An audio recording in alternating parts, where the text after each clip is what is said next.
Okay. Thank you guys for tuning into the Trapmiss Podcast with Monica Sheri. I have here today my guest with me, Simbay. Hello. And then my guy, Eddie K, the comedian. All right, so today we're going to get into some different topics. We're going to talk about the NBA and the finals and everything that's going on with that. We're going to talk a little bit about the Drake and the Kendrick beef. And we're going to get into some other things regarding like musical opinions from Rapsody and Sexxy Red and Drake just dropped a new song. I thought it was a whole album, but obviously it was not.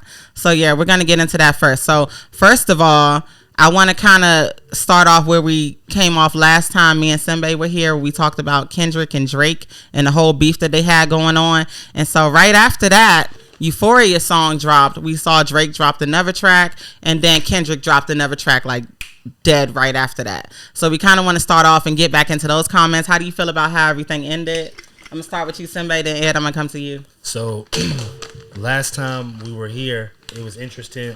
You did a real good breakdown of Euphoria, and I think like a few days right after we recorded, I felt like we got like the weekend of a lifetime from like a rap perspective. So how do I feel about how everything ended? I think everything ended how you and I predicted it would end in the previous podcast about the subject, meaning how we both said Drake should not respond, and we both kind of kept saying that. But then like if he did respond, how it should go, and basically we both agreed like it should be something serious, not a club attempt. He tried to go full catchy on Family Matters. The first beat was a rehash of push-ups. The second beat, it was like the UK drill thing. And the third beat, it was kind of like club melodic, which I think was interesting because it highlighted all the problems we had with his releases post-Scorpion. And it kind of jammed into one song, and it was kind of like a microcosm of what's wrong with his artistic output right now. And I kind of think that where I was wrong, I thought Drake, in a weird way, was a bigger artist than he is. And I think that was me relying on kind of what I saw from the internet and not taking into account probably just how many people shared our opinions on the decline of his music. So, what do you think about it? All right. This is a fun little battle. I say a lot of the older heads in hip-hop feel like it got too personal. My reply to them is, the nigga was warned. You dig me? Like, cause like, alright, if we going chronologically, right? First of all, Kenny played whole chess. He won this thing from the start. He was in niggas' heads. You feel me? Cause like the whole battle been making me listen to both their music differently. You feel me? Like Drake been slick sneak dissing and Kenny been sneak responding for years, right? And the consistency in the message of Kenny's responses are, you don't want these problems. Alright. Yo, I got dirt on you already because you know we got beat to address, but you want me to get on this first person shooter thing with this big 3 idea. You can't, you lost already. You can't beat them, join them. We're gonna get back to you can't beat them, join them, right? Cause okay, now I put the first joint out there. It's like when you run in spades. I ran that big trump. Just see what y'all got.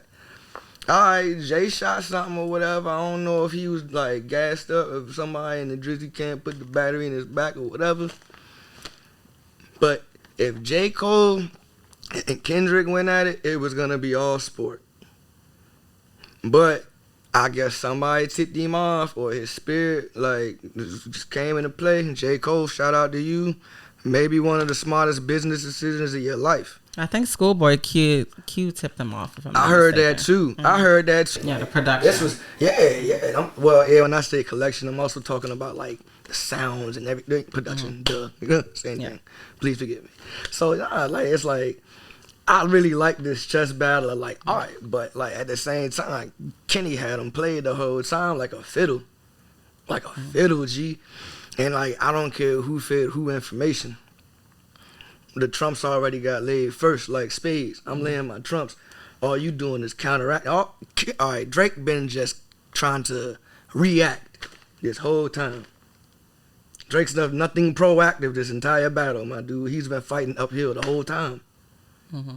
And he's fighting damn hard, too, right? Really good. But he's been getting kicked back down that bitch. Every time he tries something dope. This shit is hilarious. And you know this nigga is like, can't beat him, join him. This nigga's rapping on BBL Drizzy, bro.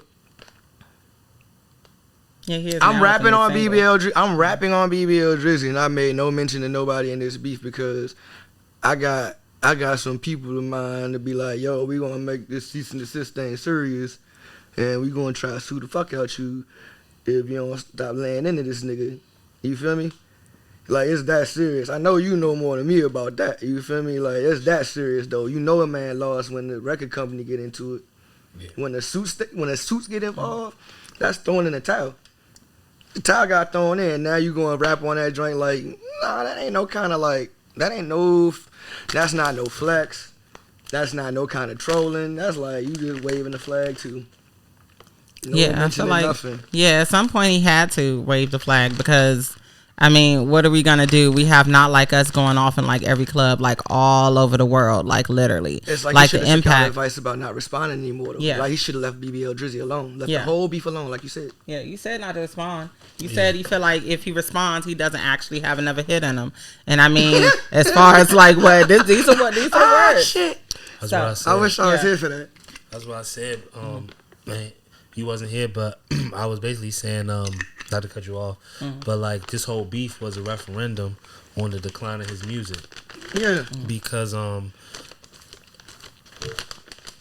artists, like, to be real, all the artists from ASAP, Kendrick, Future, Rick Ross, they've all benefited from their relationship with Drake. But right now, for them to go at him, they're basically saying, hey, we don't need a relationship with you no more, right? To do what we do. And technically, they don't need a relationship with nobody. But so, a lot of people making it seem like, okay, this is hate. And like they always disliked them, so why did they wait till now? But it's the same reason, not to like. I'm about to make a dramatic comparison, but I'm not comparing them. I want to see. It's kind of like Diddy, right? In terms of like, a lot of people online will say, well, okay, why's accuser 2, 3, 4, 5, 6, 7, 8 coming out the woodwork right now if he did all these things years ago? And it's the whole point is he was stronger years ago. He not as strong no more. So now I could come out and tell I couldn't tell the story that he did XYZ to me before. I got a couple of theories of that too. But now that everyone can see that, okay, y'all believe Cassie, y'all going to be more likely to believe that he did this to me. Wow. So now you still see people trying to defend him online like, nah, like I think Slim Thug was saying like, you should have did that back then, but like he was dropping hits after hits back then. Don't nobody care. My whole thing on that too though, here's some wild shit that you got to think about with that Diddy thing. I believe Cassie because we got proof she was getting the fuck beat out of her, right? But like, remember when Bill got locked up, Bill Cosby? He was about to make a big ass purchase of CBS before he got locked up. Then all of a sudden, all these women out the woodwork, right? My theory to that is all you big. I don't agree because I feel like people have been saying that about Cassie and Diddy for years. No, I feel like, where you coming from, but I'm talking about the people out of the woodwork. Like that's why I'm like Cassie. No, 100%. Different people, man. I believe a lot of shit though, but the fact that you let yourself get caught on the joint with Cassie though, niggas will believe anything about you now though. You fucked out here. He fucked. Niggas will believe, and that's why. Remember when I was talking about Meek Mill got to clear his name? Now, I don't know. Let me. What you guys say? I was going. Well, I think several things. Number one, like whether it's Bill Cosby or Diddy, you say like you got your money, you already took the settlement.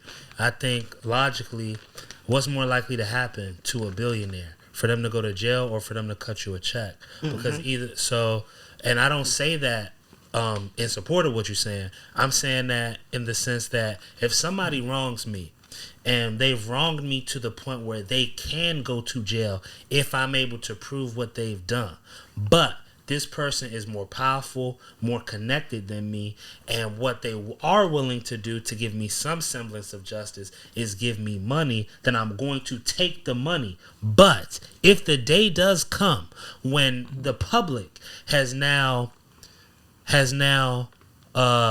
the public is now ready to embrace the criminality of what has happened to me, I will also double back and express what happened to me so that this person can be put away. So I will take the money, and if I gotta wait 5 years, if I gotta wait 10 years, 20, it's the whole mindset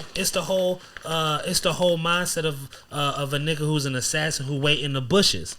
I'ma wait all day. So I believe both things to be true. So and I believe there's people that been waiting. I believe there's people also. Let him get his point out, and then you can make a point. To your point about like niggas making big purchases or getting into lawsuits and shit like that. That works both ways, right?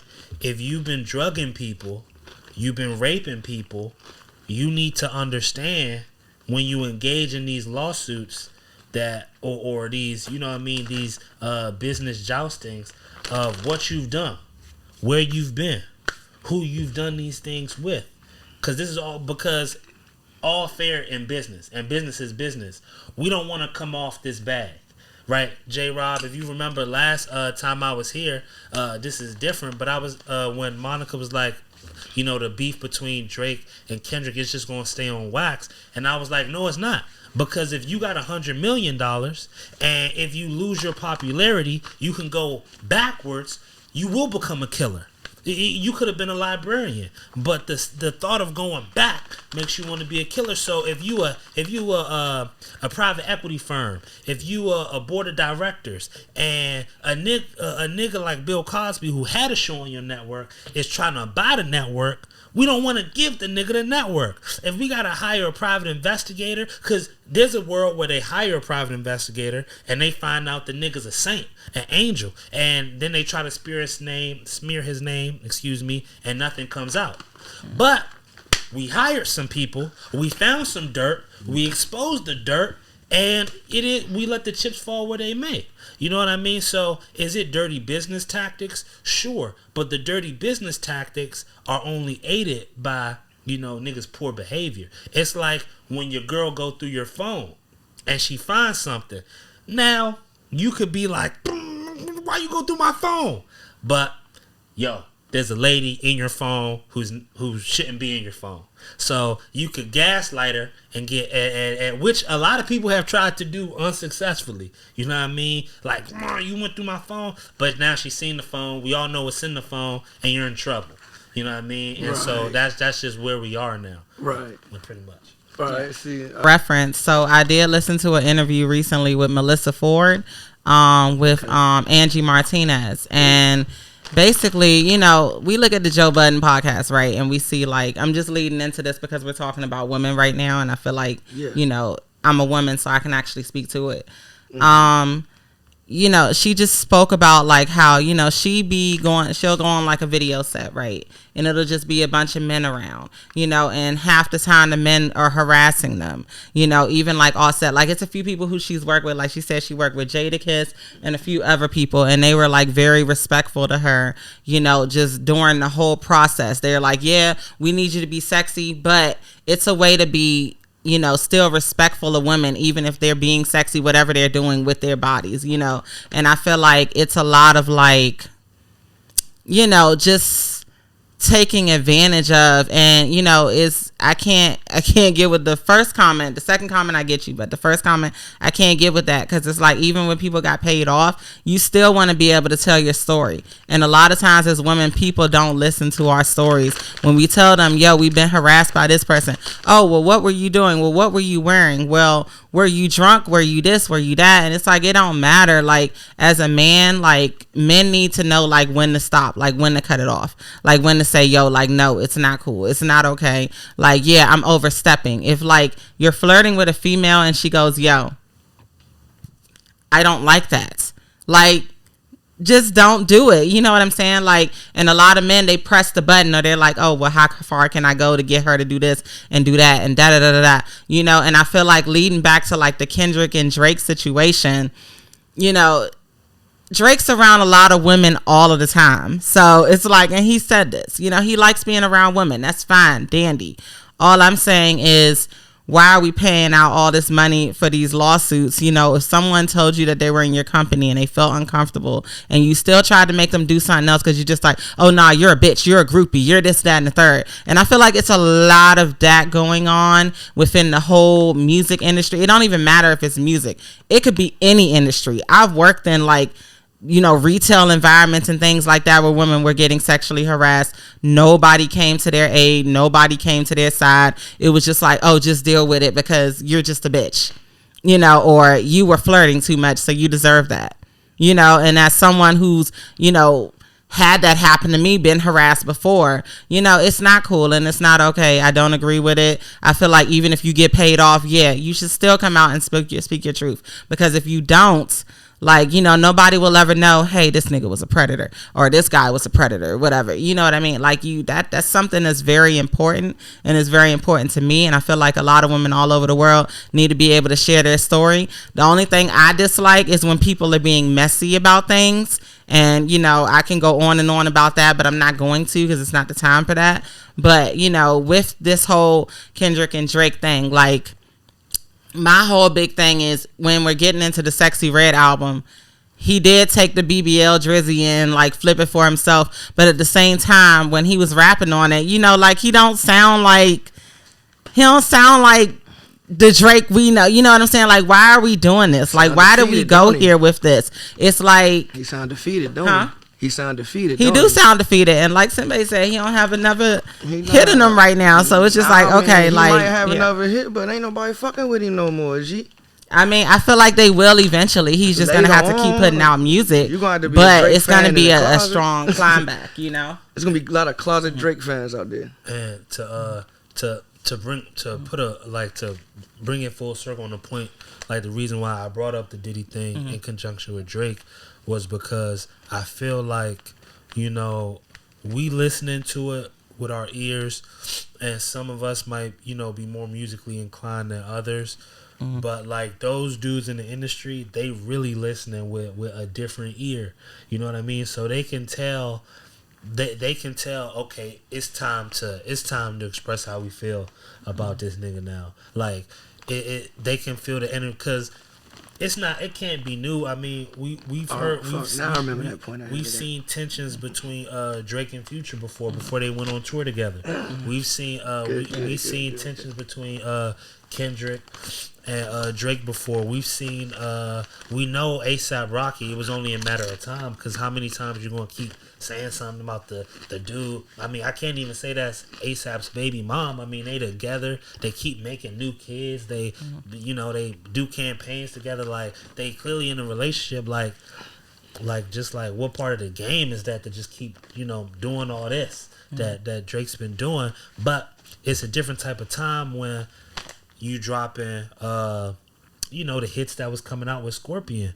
And, you know, like we talked about, when you drop CLB, it's not as strong as Scorpion, but it's still not a fall off enough for them to come out and diss him. But like, it's been 5 projects since then. Each project got 20 plus songs. That's enough sample size for them to be like, he ain't got it no more. And the proof is in the pudding. Like That went number 1. He had a chance to respond with Push-Ups. Now, if you want to say Push-Ups wasn't released on DSPs until weeks after he leaked it, that's fine. But Family Matters didn't climb the charts like that. And then The Heart Part 6, that was tragic. You know what I mean? Like the whole, everything Drake did with this beef was tragic. It was a culture shift. It was odd to see. You know what I mean? And like, even the misinterpretation of Kendrick's, Mother I Sober, and even if, that was crazy. It's even if, let's say Kendrick was molested, you know what I mean? The fact that you would be like, oh, that's why you care if I'm a pedophile, because you got molested. That's a wild train of thought for a human. You know what I mean? Just like there's like people who kill each other. No, that's why I was saying the nigga played chess with him though. Others show more humanity than that. Like that's Sometimes. just that's like, but that's like some like that's like real like they at least sneak up on you. You know what I mean? Like they like it's just like you got molested as a kid. That's why you think I'm a pedophile. Cause if a nigga did get molested as a kid and they think you a pedophile, that means they see some signs in you. But that's neither here nor there. And then I'm a wait because I know you got us get into the Sexxy Red part at a certain portion of the show. So I got thoughts on that too. Why that's also odd, but just in general, I just think. Also, lastly, for the public to just have like swayed in this way, I know a lot of people saying, "Oh, y'all just hating on Drake. It's popular to hate Drake," but like he just had 2 #1 singles on For All the Dogs. So the same haters was hating them, and he still went #1. I think it's just more so of Kendrick hasn't talked, he hasn't tweeted anything, so Kendrick kind of just put thoughts out there that we were kind of already thinking, and he made it so loud that it's to your point, it's hard to hear the music the same. You know, some of the things you were willing to let go, now it's just weird, it's just odd. The nigga said Sierra Canyon parking lot looking like a strip club. You know what Sierra Canyon is? That's the high school that Bronny James went to. Why is a high school parking lot looking like a strip club? Like, my nigga, it's not that deep even. It's like Drake been planting seeds. I interpreted that Drake more so as like the month, like, because he was dating Shorty. He was dating that dude's mom, and you know, rich moms, BBLs. I kind of put it there, but to your point, the door has been open to. All right, so what's the like? And then here's the fucked up part. Like, what's the fucking legal age in Canada? Legal age in Canada is 16. Yo, so like they already operating off statutory rapist standards by our like standards in America. This nigga don't even think he doing nothing wrong, pimp. You feel me? Like he been like they got mad clips of this nigga like doing inappropriate shit with teenagers. Like you don't even have to, like that's why I feel like nah, Kenny, what molested? I ain't gotta be molested to know that you creepy. Niggas ain't gotta be molested to know this nigga Drake creepy, nigga. Like you seen the shit. Like all these, there's so many wild, creepy niggas out here. That's why Kenny said, like, it's a lot of wild shit going on. A lot of these rap niggas here to police it. What the fuck? Kenny knew the click was on because Cat Williams' interview started a whole catalyst, and this nigga started putting niggas out there and shit like that. You feel me? Now it's like, all right, bet. And Kendrick been keep saying the whole time, don't tell no lies about me, I won't tell no truth about you. Drake has been planting these seeds. It's just like when you said Diddy. Diddy fucked up because he been doing this shit, right? Oh, well, you made a perfect analysis with that shit. Here's your man. Trizzy. You know what I'm saying? Like, it's like I said, like, the whole beef made me listen to a lot of their music differently. And it's like, oh, I've been less of a Drake fan because it's like, of their authenticity. He's been pretty authentic in being himself. But when I started listening to shit, like, oh, you mad emo over, like, teenage shit. Well, I'm going to say this, right? I feel like maybe the reason why Drake isn't making music that we're necessarily feeling or that's not really hitting the way that it's supposed to, maybe it's because he's around all these little 23, or, you know, 16 to children, whatever age he's around. You know what I'm saying? When you're around, like, people who are younger, you tend to, I would say, think more like them. This is why certain artists will make music and we're like, oh yeah, that's fire, we're feeling it. And then other artists will make it and we're like, oh, that sounds like some TikTok nonsense. Oh, you talking about the game? Hell yeah. Nah, I've got a question for you. I don't know if I mentioned this the last time, but it's a sentiment that I have had, just like being somebody who listens to music but also watches the charts. I think in the past, yes, rappers have been able to stay afloat by trying to cater to young people and basically kind of mimic or like feed off the sounds of the younger artists. But I think this is, in terms of like cultural impact, it might be the weakest crop of youth in the mainstream hip hop space. And I think that's reflected in the music, because who are the leaders, the youth leaders? Not like the names that we've known for like 7 years, because they'll say somebody like Playboy Cardi, but like he been popping for like 7-8 years now. But like somebody who's like when you look at the charts, the only young people on the charts are making various forms of other pop music. Whether it's like alternative R&B, straight up pop, or country. It's no young rappers, and if it is, it's like a one-off anomaly of a song. You know what I mean? It's not like I don't even want to name names, but like there might be another rap song outside of the Kendrick joint, outside of a vet, that's top 10 right now, and you can see this ain't a longevity play. This is this person caught a singular wave. You know what I mean? But it's not.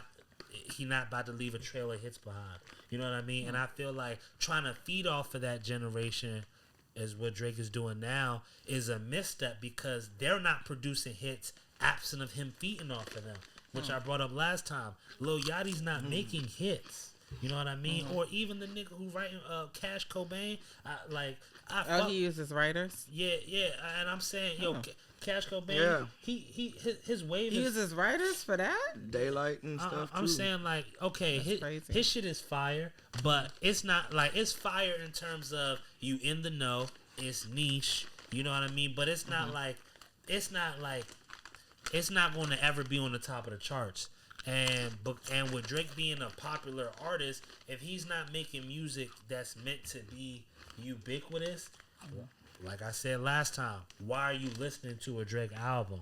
You know what I mean? If it's not about to be stuffed with hits, what else is there? Because we, like, in this beef, he didn't drop like Kendrick, when he was in a foxhole, he went back to his roots, right? All right, I'm going to give you the beat switch, I'm going to give you the soul samples, and then I'm going to give you the West Coast joint. You know what I mean? Whereas there is no roots to Drake's art form. He's not going to be like, you know what? Let me take it full Toronto right now, because like, what is that? And I'm sure there is a full. I'm sure if there was like a Kendrick Lamar equivalent from Toronto, if there was a Kanye equivalent from Toronto, a Jay-Z equivalent, a Lil Wayne equivalent from Toronto, and they got into a beef, they would say, let me get in my Toronto bag. But with Drake, like, which is why I brought up Family Matters, all he did was basically put all the styles of recent Drake into one song.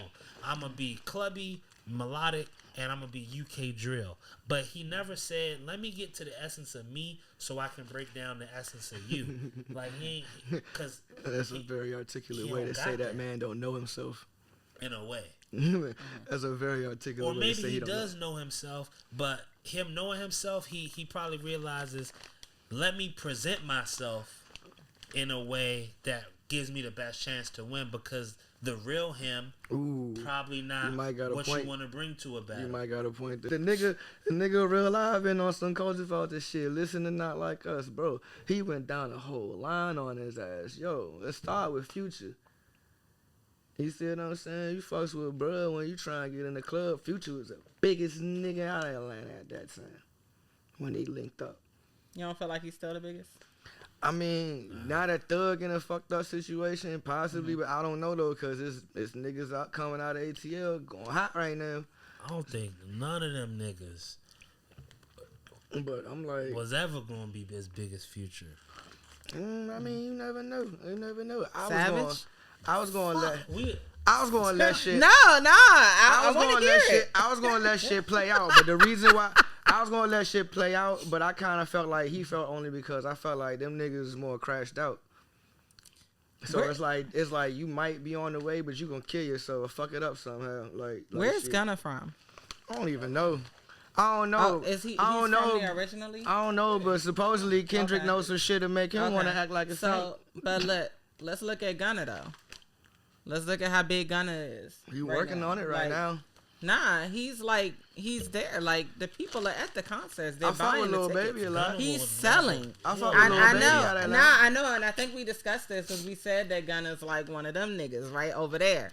But let's look at Future taking shots at Gunna. One of them Why niggas. is you know what I'm saying? Like, If Future Them taking shots niggas at him and over he's there. saying, yeah, like, fuck your tape and da-da-da-da-da, like...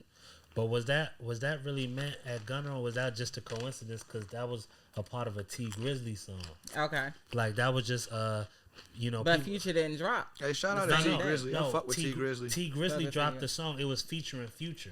Oh, okay. Yeah, and so they that dropped was a the lyric video. from there. That was a lyric, yeah. Oh, yeah, people okay. tried to make it seem like I don't think Future would give Gunna the time. Like, My bad. I think like shit, I forgot my train of thought. I ain't gonna hold you, but basically like You said that you don't think Future was aiming that line at Gunna. nah. If everyone can see past the veil, then how is the music gonna sell? The music, Nah, the music been selling. Well, you know why music been selling? No, you know why music been people weren't selling? looking at who people were before. You're right, but look at who's buying music. You know, Look who's buying music. I was that was the point I was about to make. Okay. Yeah.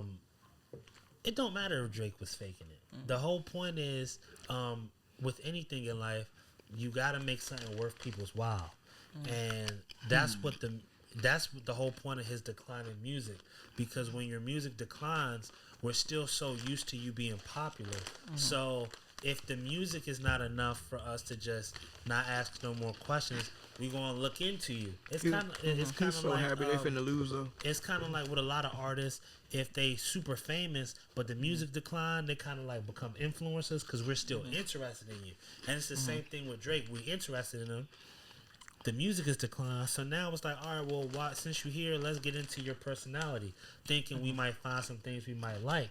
But once at the same time, you're entering the feud, and we learn more things about your personality. So when he now tries to pop back up and maintain the facade, it's not as entertaining. Whereas conversely with Future, or I guess with any rapper or any artist, like for example, Taylor Swift, like what genre of music is she? People say she country, but she from Reading, Pennsylvania. I thought she do pop. And she from Reading, Pennsylvania. Her dad is a hedge fund manager who bought like I think 3% of the first label she ever signed to. But don't nobody care because she making it worth people while. The second it ain't worth people while, they're gonna start finding out new stuff about her. People got that luxury though. They could be rich and make good music and nobody give a fuck because nobody expects white people to make music out of pain. Well, they do, but white people, we might not pay attention, but they do fall off. They do crash and burn, but a lot of times, you know. No, I ain't saying they don't crash and burn. I'm just saying like when you like talked about her hedge fund daddy, like who the fuck cares about that? Yeah, because the music is worth people's while right now. That's what I'm saying. No one cares because she's dropping for her audience banger after banger. So that's just details that don't matter. If they were still putting her front and center and promoting her music, and then the music drops and it flops, and then they do it with another, and then 3 albums in a row, then people gonna start, well, okay, we used to just seeing her in our face. Let's learn more about her. And then that's when that will come out and things will start getting weird. It gets weird when like the pop star is declining, but they in your face. Oh yeah, if Taylor Swift falls off, it's gonna be because she feel like it. Like I don't know. So far, if she got any demons, they are well protected. It seems like ain't no trouble on her. No lie. She dropping hits. I feel you that. The hits. Because but a lot of chicks don't be getting like into wild shit, neither though they be usually the ones like trying not to let wild shit happen to them too. Well, we would never know because a lot of times, just keeping it on her, she dropping hits. So it ain't going. It's not going. Is she dropping hits or is it just they selling because it got a machine behind her? Because they put a lot of production into her shows, bro. Like real nigga shit. Like it's a lot of production into the stage production. It's like, yo, if you need all that to make it a show, based on the fact that you can only sing, you can't really dance like that, and you kind of skinny, like there's a machine, bro. Like Swifties hate me. Because they think I hate Swiftie, and I don't hate her. I just think, Well, why don't we see what's the top 10 on Billboard right now? But she regular. That's but all. The machine not in it to lose money. Nah, so but the machine, no. Oh yeah, they don't push her. That's why they pushing her. Yeah, but they pushing it because people already fucking with her. If they wasn't fucking with her, there's no push. I feel like she's had the machine behind her since day one, my nigga. Like she's never been like an underground artist.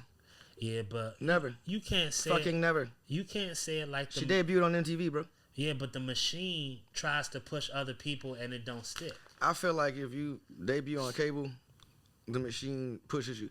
Now, whether it sticks or not, It's only up to you. I'm gonna give you that. So that's not to take away from artistic talent. Like I said, she can sing, and she probably write her shit too.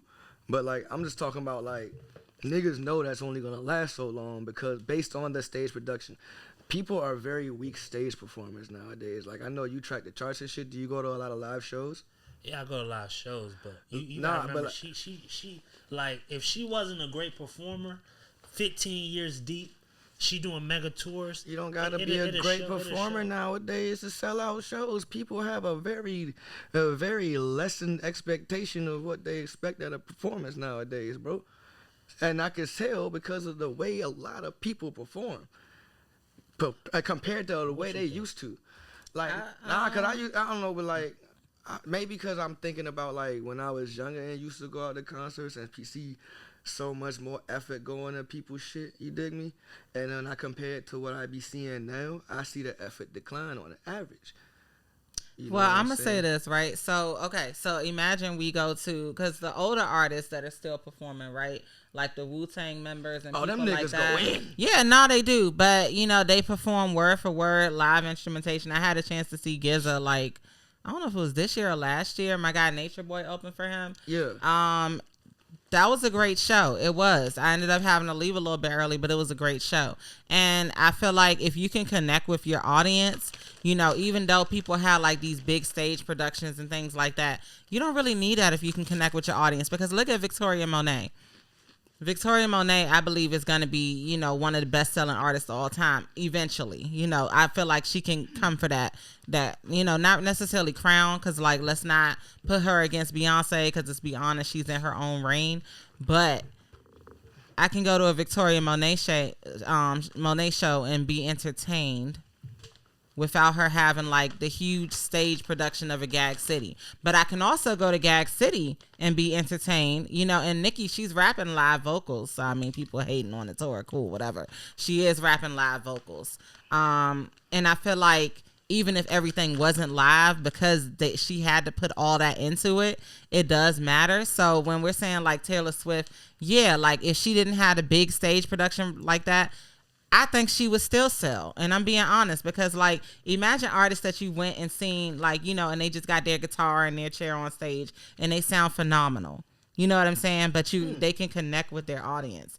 So I feel like, you know, Taylor Swift, yeah, it's like, oh, she's rich and she's white. Okay, cool. But she also knows how to connect with that audience, whether it's rich black people. Nah, it's not rich white hoes though. I say rich white hoes. I say rich white girls. I was like, what? I was like, what the hell? Okay, sorry, but yeah. So I mean, whether it's white girls, black girls, Spanish, whoever, like, you know, Latina, whoever, you know, people. Yeah, but I don't feel like she connects to happy people. I feel like a lot of women can connect with her because most of her music is about heartbreak.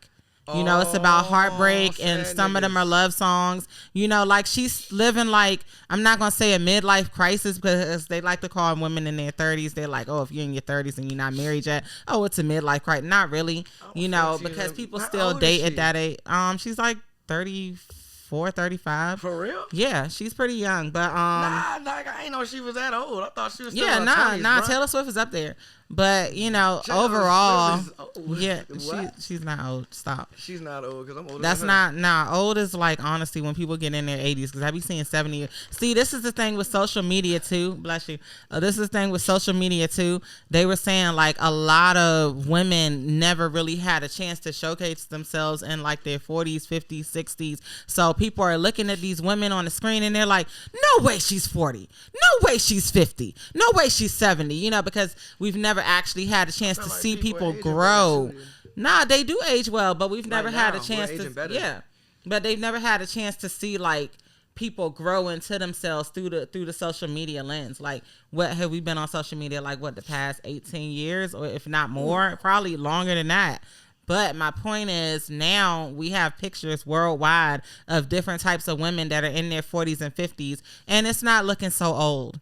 You know what I'm saying? This is why, you know, older, you know, women now, they can definitely like tour or make music or things like that. Like, B is what, like 34? Like, B is 34? Yeah, and she's not necessarily popping yet, but I'm just saying, as an artist, like, we can we can listen to her and it's more favorable on the eardrums, if you know what I mean. Like certain artists. So I'm just saying, like all the artists that are, like Simbay was saying, all the artists now, like they're older. I think they're not going over the top 10 on Billboard. So number 1 right now is I Had Some Help, Post Malone featuring Morgan Wallen. Hey, Post.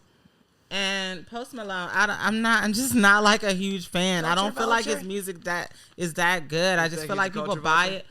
He is a culture vulture, but I feel like he can slip in and out of different genres. It doesn't matter what genre it can be R&B, hip hop, techno. It could be whatever. He is country. The culture vulture. Yeah, he is. Like it's like crazy. But yeah, so we got that, and then at number 2 we got Not Like Us. Number 3 we got $1 Million Baby. Number 4 I think it's the Shabuzi song, a bar song, Tipsy. Number 5 Beautiful Things, Benson Boone. I don't know who that is. Lose Control, Teddy Swims is number 6. I don't know who that is. Like That is number 7. Fortnite with Taylor Swift and Post Malone. Another Post Malone song is number 8. Espresso, Sabrina Carpenter, which is a good song if y'all haven't heard it. I don't know if y'all heard it or not. It's a really good song. And then Hosier at number 10 is Too Sweet. So I mean, looking at this, what point were we making earlier about just the Hot 100 and Taylor Swift? Like, yeah, she's on the Hot 100 in the top 20. What she got? Like 1, 2. That's 4 songs in the top 20, and Cruel Summer been going for a minute. She got a machine behind her.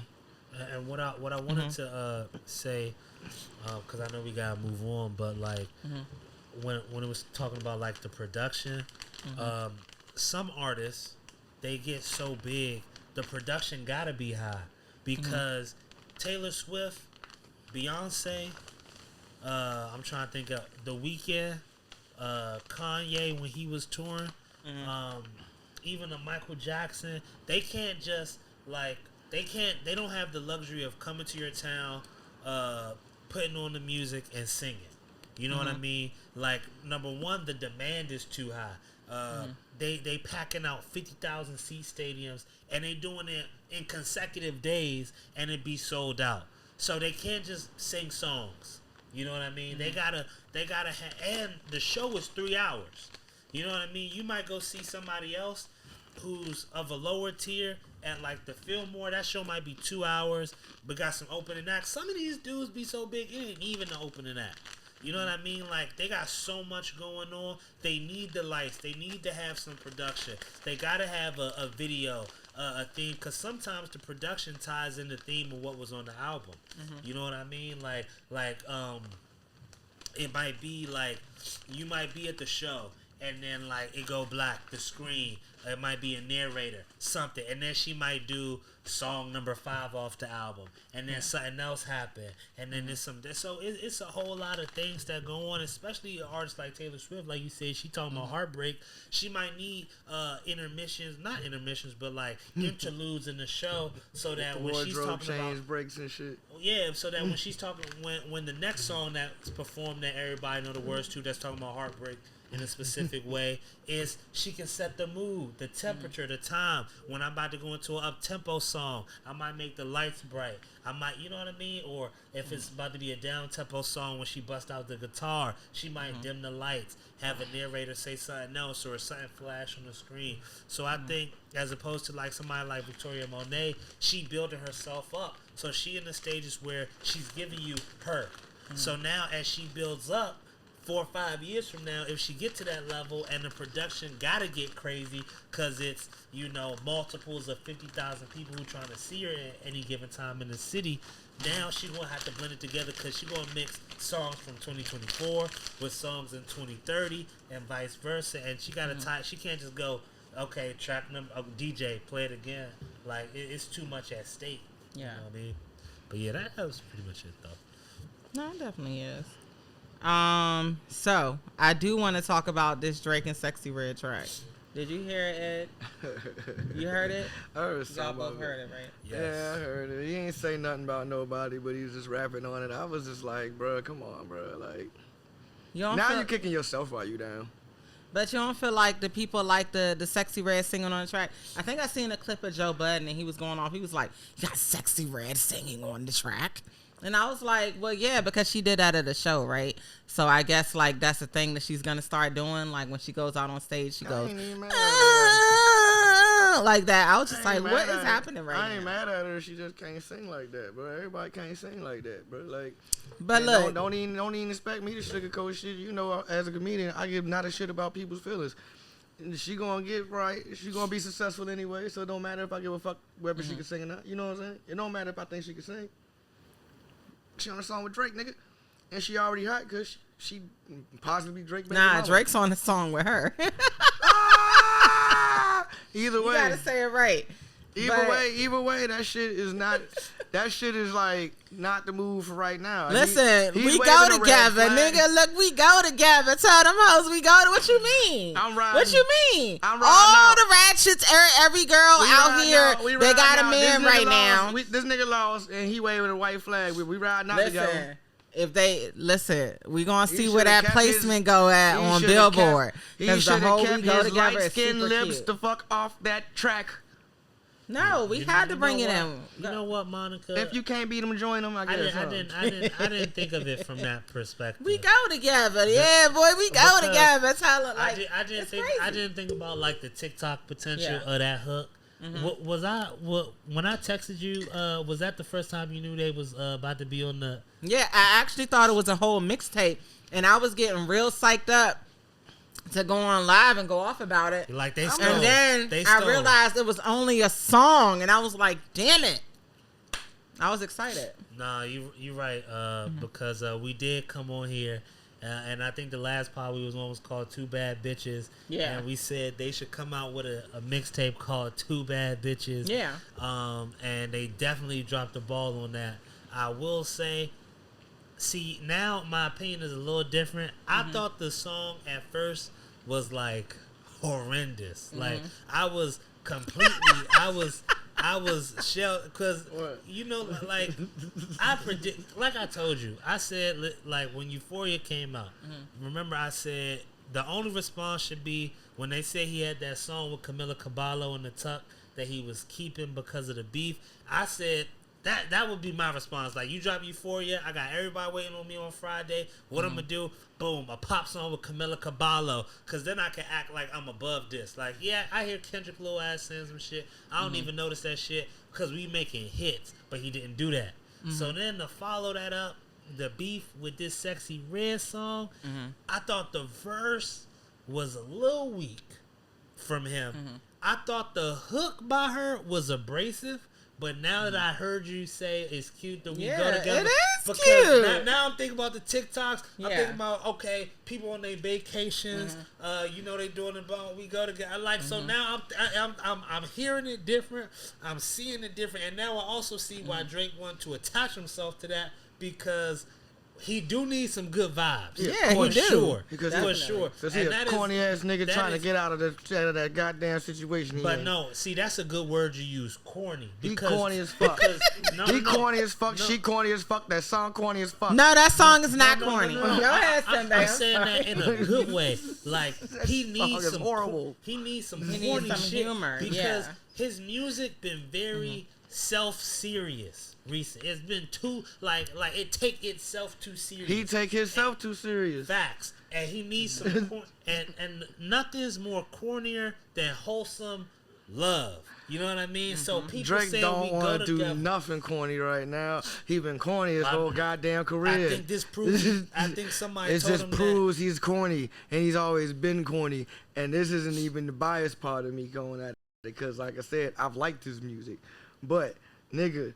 Like, but don't you think he leaning into the like? I think the corny is about to help him. Like he can't be like he tried to lean into it and then he strayed away. And now if you go back, it's just gonna look like somebody just beat your ass back in a bitch mode, like a nigga scared you straight and shit. Nah, nigga, you just want to stay away from anything corny. Just be Playboy Drizzy and shut the fuck up and get the fuck out of here, yo. Stand on business.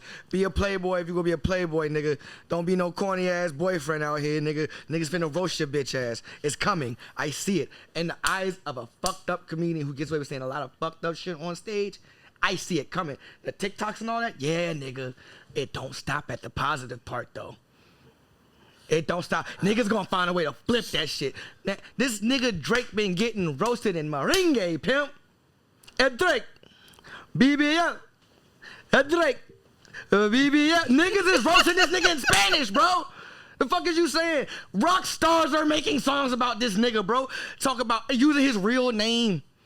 They made a whole punk rock song about this nigga. Like, he's just Aubrey Graham. He can't do shit. He can't do shit corny right now, bro. It's over for this nigga, bro. He is fucked. He dug his own grave, baby. I don't know, man, because that stick a fork in that nigga, bro.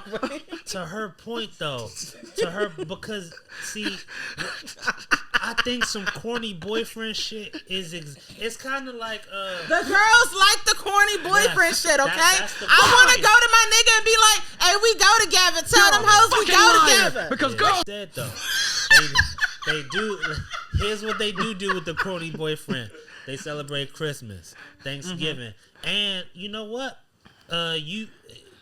They do take pictures with the corny boyfriend. They post them they online. Take pictures. They don't TikTok. post. Fuck you talking about? They don't post their corny boyfriend on there. The point I'm saying is like he will get roasted for this song. It's happening, but part of it is you. It's the give and take. Who do I'm gonna get? He gotta sit back where he at, and he say, I'm finna get roasted. Who am I willing to get roasted by? And I think the calculus is he willing to get roasted. He said he's picking the lesser of evils.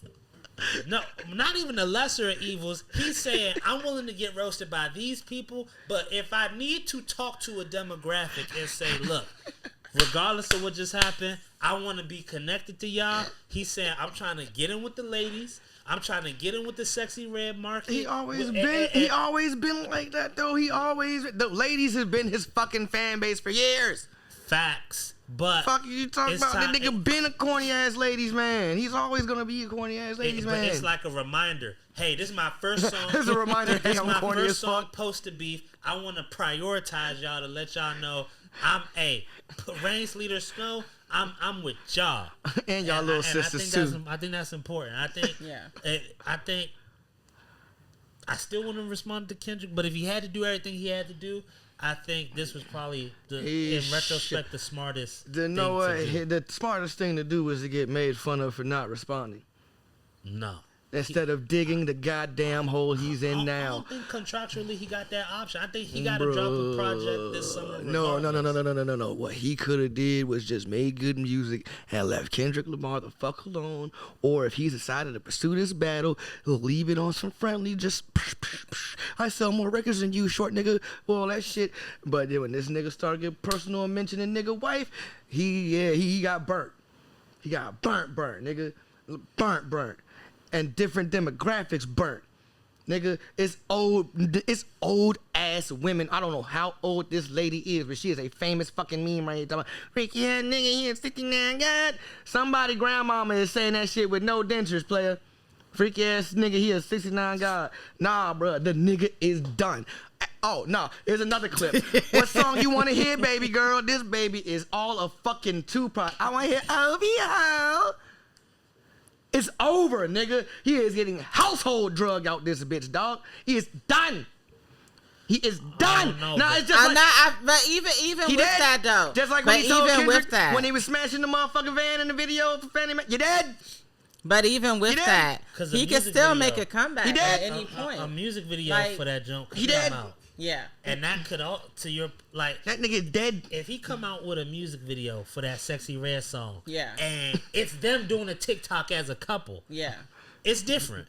Yeah, that could be a whole PR stuff. You gotta look at how he about to play this. You gotta see the playing field before it happens. He's gonna use the hell out of Sexy Red. Them niggas is before the they gonna be together all the 6 months. They not gonna make it to 2025, nigga. Friday. J-Rob, for everybody who's behind the camera and shit, I'm talking to you and J-Rob, because y'all niggas listening to me. Them bitches ain't gonna make it past 2025. I understand the business, Sexxy Red and Drake. Honestly, see, the cynical business dude to me seeing this shit, like you said, he's gonna use this bitch, and then he gonna split. No, he can't afford to do that. He gonna split. Because one thing she gonna split when she realized that it's fucking her image up. She gonna split if it's more profitable for her to be on her own. It's not messing her image up though. The reason why it's not gonna mess up her image because she don't give a shit. And one thing Drake, you gotta understand the type of chick Sexxy Red is. She don't give a fuck. So this ratchet hoe finna do this nigga dirty anyway, nigga. She don't give a fuck. What you saying? Go ahead. They still not finna make it past 2025. One thing Drake cannot afford, and why I don't think they ever going to split. Okay, Indiana. They partnership, friendship, collaboration, ship, whatever. He can't afford the angry, sexy red IG live tirade. Exactly. They fucking. Hold on. Go ahead. No, I'm just saying he just can't afford that. Like, I'm not. I don't know whether they. But here's the gangster part. I don't want to cut you off. I don't give a fuck if they're fucking. No, I'm saying it's a good PR stunt. That has nothing to do with it. You are so right. Yeah. But what happens if it's more profitable for her to turn on him? I think if it gets like that, it's over. I don't think it would. I don't think that calculus would apply to her. I just don't think, even if like maybe he pulled off and she stayed hot, I don't think it just doesn't seem like it doesn't matter, because even we see on her tape, like she got Lil Baby on there. He not the hottest rapper in the game right now. She was on the Chief Keef song a few weeks ago. She got Mike Will Maiden on there, like, and she got some other rapper I ain't never heard of. Are we saying she's like legitimately hotter than all them niggas right now though? Like, is she hotter than? She like the third hottest rapper in the game outside of Kendrick and Drake. I feel like this nigga's flavor of the month right now though. Like, no bullshit. It's been a mad months. I don't know. This nigga's flavor of the month, my nigga. Watch, like it's gonna happen again. Like for real. And it's not me even trying to shit on her because she a female rapper, but this female rapper's better than her. Like for real. Nah, you can say it's female rapper's better than her, but I'ma just tell you right here, because I looked at this. No, but I looked at this. It don't matter. It don't matter if they better. It matters on who can get the public and who can connect with the public. That's what matters as far as making money in the music game. Now, if you just want to be an artist, you know what I'm saying? Like Rapsody, we all love Rapsody. And we'll go see Rapsody in concert, right? If she comes. But Rapsody's making music for her fan base. She's not making music for the general public. Sexxy Red is connecting with the general public. Them people at her concerts, the men are going crazy, and she ain't even saying nothing. But when I listened to her mixtape earlier, and I actually listened to what was going on with like how her flows and everything, she sounds like a female version of Gucci. She's not saying anything she's not saying nothing important, but she sounds like Gucci. She like, yeah, tell your nigga, da, da. She had this song where she was like, sexy love, money, sexy love. You know, it sound like Gucci. So it don't matter if you like it or not. You gotta connect with the street. You might got a point, but all that says to me is that there's a fucking disconnect between what hip hop supposed to be and what it is now. Then, and these fans maybe mainstream, but not necessarily. And these mainstream fans out here is just accepting anything out here. Nah, it's the flow. Bro, but you gotta look. You just said she's saying nothing, like, and I listen to some of this music. But it's not just about this shit because the nigga don't rap like that. But listen, did you ever watch the show on Netflix, Rhythm and Flow? They had Cardi B as a judge, which I just felt like, I don't know why, but they did. Have a nigga with ghostwriters judging niggas that can rap. I mean, well, yeah, but my point is, think about it, rhythm and flow. Like, rhythm and flow. Rhythm, yeah, I'm trying to dance and flow. Like, is it flowy? Like, is it catchy? Is it rocking? You know what I'm saying? Like, you got to think about it from that standpoint. When females hear that in the club, yeah, and we might talk about like, oh, yeah, well, those type females. Okay, cool. That's who's buying the music right now, right? So when we hear that in the club, it's like, you know, like, babe, you my everything. Like, the girls want to sing it. They want to say stuff. Like, this is why JT is doing these little sold out little mini concerts or whatever. And she got people coming, like, she's starting from the bottom and she grinding right now, right? I might not like her music. It's not for me, but I see how my friends react to it. You know, and I guess. You know, the other thing about, I think that's underrated, like Sexxy Red, she a black woman, right? Mm-hmm. And like, I was the most educated like minority demographic in America are black women. You feel me? Like they the most educated. They hyper successful. They put a lot of stress on themselves to be elite. Like like for example, you in school, you a great mom. You got a podcast. We here. We got merch. You got you know what I mean. And I think, I got your hat coming. I promise. And so the reason why big enough for my head. Shut up. The reason why like that demographic, and obviously Sexxy Red got fans that's not just African American women, but the reason why like women in general, may gravitate towards her than a Rapsody is because you don't need, like, Rapsody got a market and people like her. And I don't want to put this on her. I got theories on both of them. But it's the fact that they don't need to be reminded after work or when they ready to vibe or chill. They don't need to be reminded about the perils of the world. They don't need to be reminded about how they already know, like, this is a hyper aware group of individuals. So when they put on Get It Sexy, that's what they like. They in the mirror, and whether they want to look good getting ready to work, go out, they want some affirmative shit, because I think people get caught up on the package of Sexy Red and they miss the message. Yo, Sexy Red will come out in her fuzzy flip-flops, shake her ass. She just gonna big herself up for 2 minutes and 34 seconds. Yeah, you know that ass super... Like, it's girls who don't got no ass. They sing that, they shake whatever they working with, and they feel good. You know what I mean? And they hard workers. That shit they like smart. substance. They going hard. They productive. They taxpayers. You know what I mean? Like, they don't need to... They don't got the... They don't need Nas. You know what I mean? Like, they just want to vibe, and I think well, you know how I feel about that. But now I hear what you're saying. No, go ahead. Yeah. No. I feel what you're saying. Niggas don't need Jesus, nigga. No. He's not saying it like that. He's saying, like, at a certain point, like, during your day. Like, when I'm in the car and I'm riding and it's like a nice 70-degree day and I'm chilling, you know what I'm saying? Just rolling. You know what I mean? I'm going to I'm just saying, I'm going to the event, whatever I'm doing. You know, like, literally, I want to hear ratchet rap. I want to hear ratchet music. Moods. Yeah, but you know, I want to. So let me. I just say it's somebody who does ratchet rap better than her. That's what I'm saying. Like, I'm with y'all niggas. But it's on those. It's on those women. It's their like, real quick. It's their responsibility to do that. If they rap better than her, it's their responsibility to make it entertaining. Like, one thing, like, look at Kendrick Lamar. I feel like y'all niggas put a lot of shit on just artists. Like, there's no machines pushing certain artists, and like certain artists don't get like as much exposure on purpose and intentionally. Nah, I feel like, bro, I feel you on that. I feel you on that. There's a whole lot of crooked ass shit going on that y'all niggas are not alluding to right now. And that's the only reason why I'm not like big on Sexy Red. And I'm not hating on her. I don't think she should not be successful. Nah, she alright. I just don't fuck with the music. I understand why ratchet bitches want to fuck with it. But it's not for you. That's what you're not getting. But that's what I'm saying. I just said that. I understand why ratchet bitches want to fuck with it, but I know ratchet bitches can't stand her and they like another ratchet bitch. But that's where you wrong. It's not just ratchet. Yeah, that's what I'm saying. Everybody, for like general, more people than not mess with Sexy Red. All right, and I just say the masses of motherfuckers out here kind of stupid. So that is hating. I'm not hating on Sexy Red. I'm saying the fans is a little. I don't think the masses say that are about stupid. Musical fans nowadays, though, because musical fans demand less out of a lot of artists.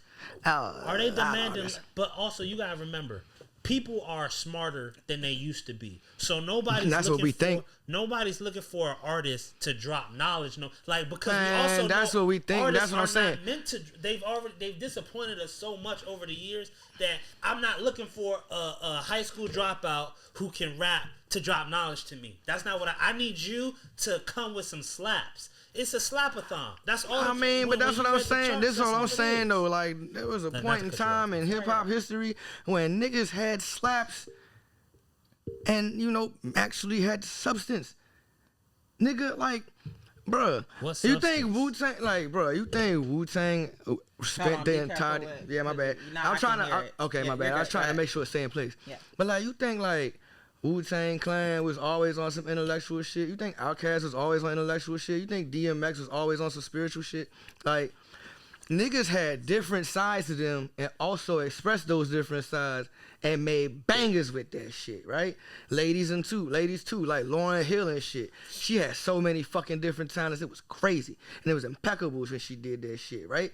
Like, niggas had substance. Like, art, you can fucking showcase your genius with art and shit. It don't gotta always be ratchet ass filler and shit. Niggas could jam out to some dope ass intellectual shit like that. Know what I'm saying? It's like we like telling ourselves, like, nah, nigga, like, fuck that smart shit. Be dumb. But what made Wu-Tang smart? Like, it had a veneer of intellectualism, but if you read the lyrics, like, she brought up Gucci Mane. There's no difference between Gucci Mane in his prime and a Wu-Tang song, because all they're talking about is drug dealing. But the aesthetic, because one is from New York, one is from down south. We can read the lyrics if anyone doesn't. No, because I feel like you making a broad. I'm just saying. I feel like he making a broad generalization about Wu-Tang Clan. They talked about a lot of stuff though. They also talked about 5% of knowledge and things of that nature too. Facts, but I'm saying, but that's not intellectual. That's just subjective religious views that they have. Nah, but the way that they intertwined it with their music is what I'm saying. Is the thing that showcased their intellectual side. But at their core, it was a lot of drug dealing rap. Same thing with Gucci Mane. He just presented it in a different way than they did. And so we attribute the way Wu-Tang did to intellectual rap. But where Gucci Mane's from, we just look at that as trap shit. But it's pretty, and they might sprinkle some 5%er vernacular or teachers in there, but that don't make it deep. That just make it different. They also talked about different aspects of just growing up from Staten Island to Brooklyn. Period. He don't talk about growing up in and Atlanta? I'm not. But see, that's what I'm saying, nigga. Like you talking about. First of all, Gucci straight drug dealer shit, gang shit. There's two opposites to there. Know what I'm saying? Wu-Tang ain't on no gang shit, bro. And they not just straight drug dealers and shit. I don't know how much Wu-Tang you've listened to. You know what I'm saying? To a lot of Wu-Tang. That's why I'm saying, like, I don't know. I'm not sitting here saying you don't listen to them. And then I can't judge your interpretation of what you hear neither. But they not just on straight drug dealing shit. And that's only one example I made. But still, artists now compared to artists from the 90s, yo, like, they don't put as much effort into that shit as much. They do what they know works and what motherfucking makes money. Then they do what sells records. People have complained about that shit before. They weren't doing the Even same Jay-Z done said that shit, like, yo, sometimes I like to be lyrically like Todd Webb, Kweli, but like basically the synopsis of the rest of them lines was, yeah, but y'all niggas not gonna buy that.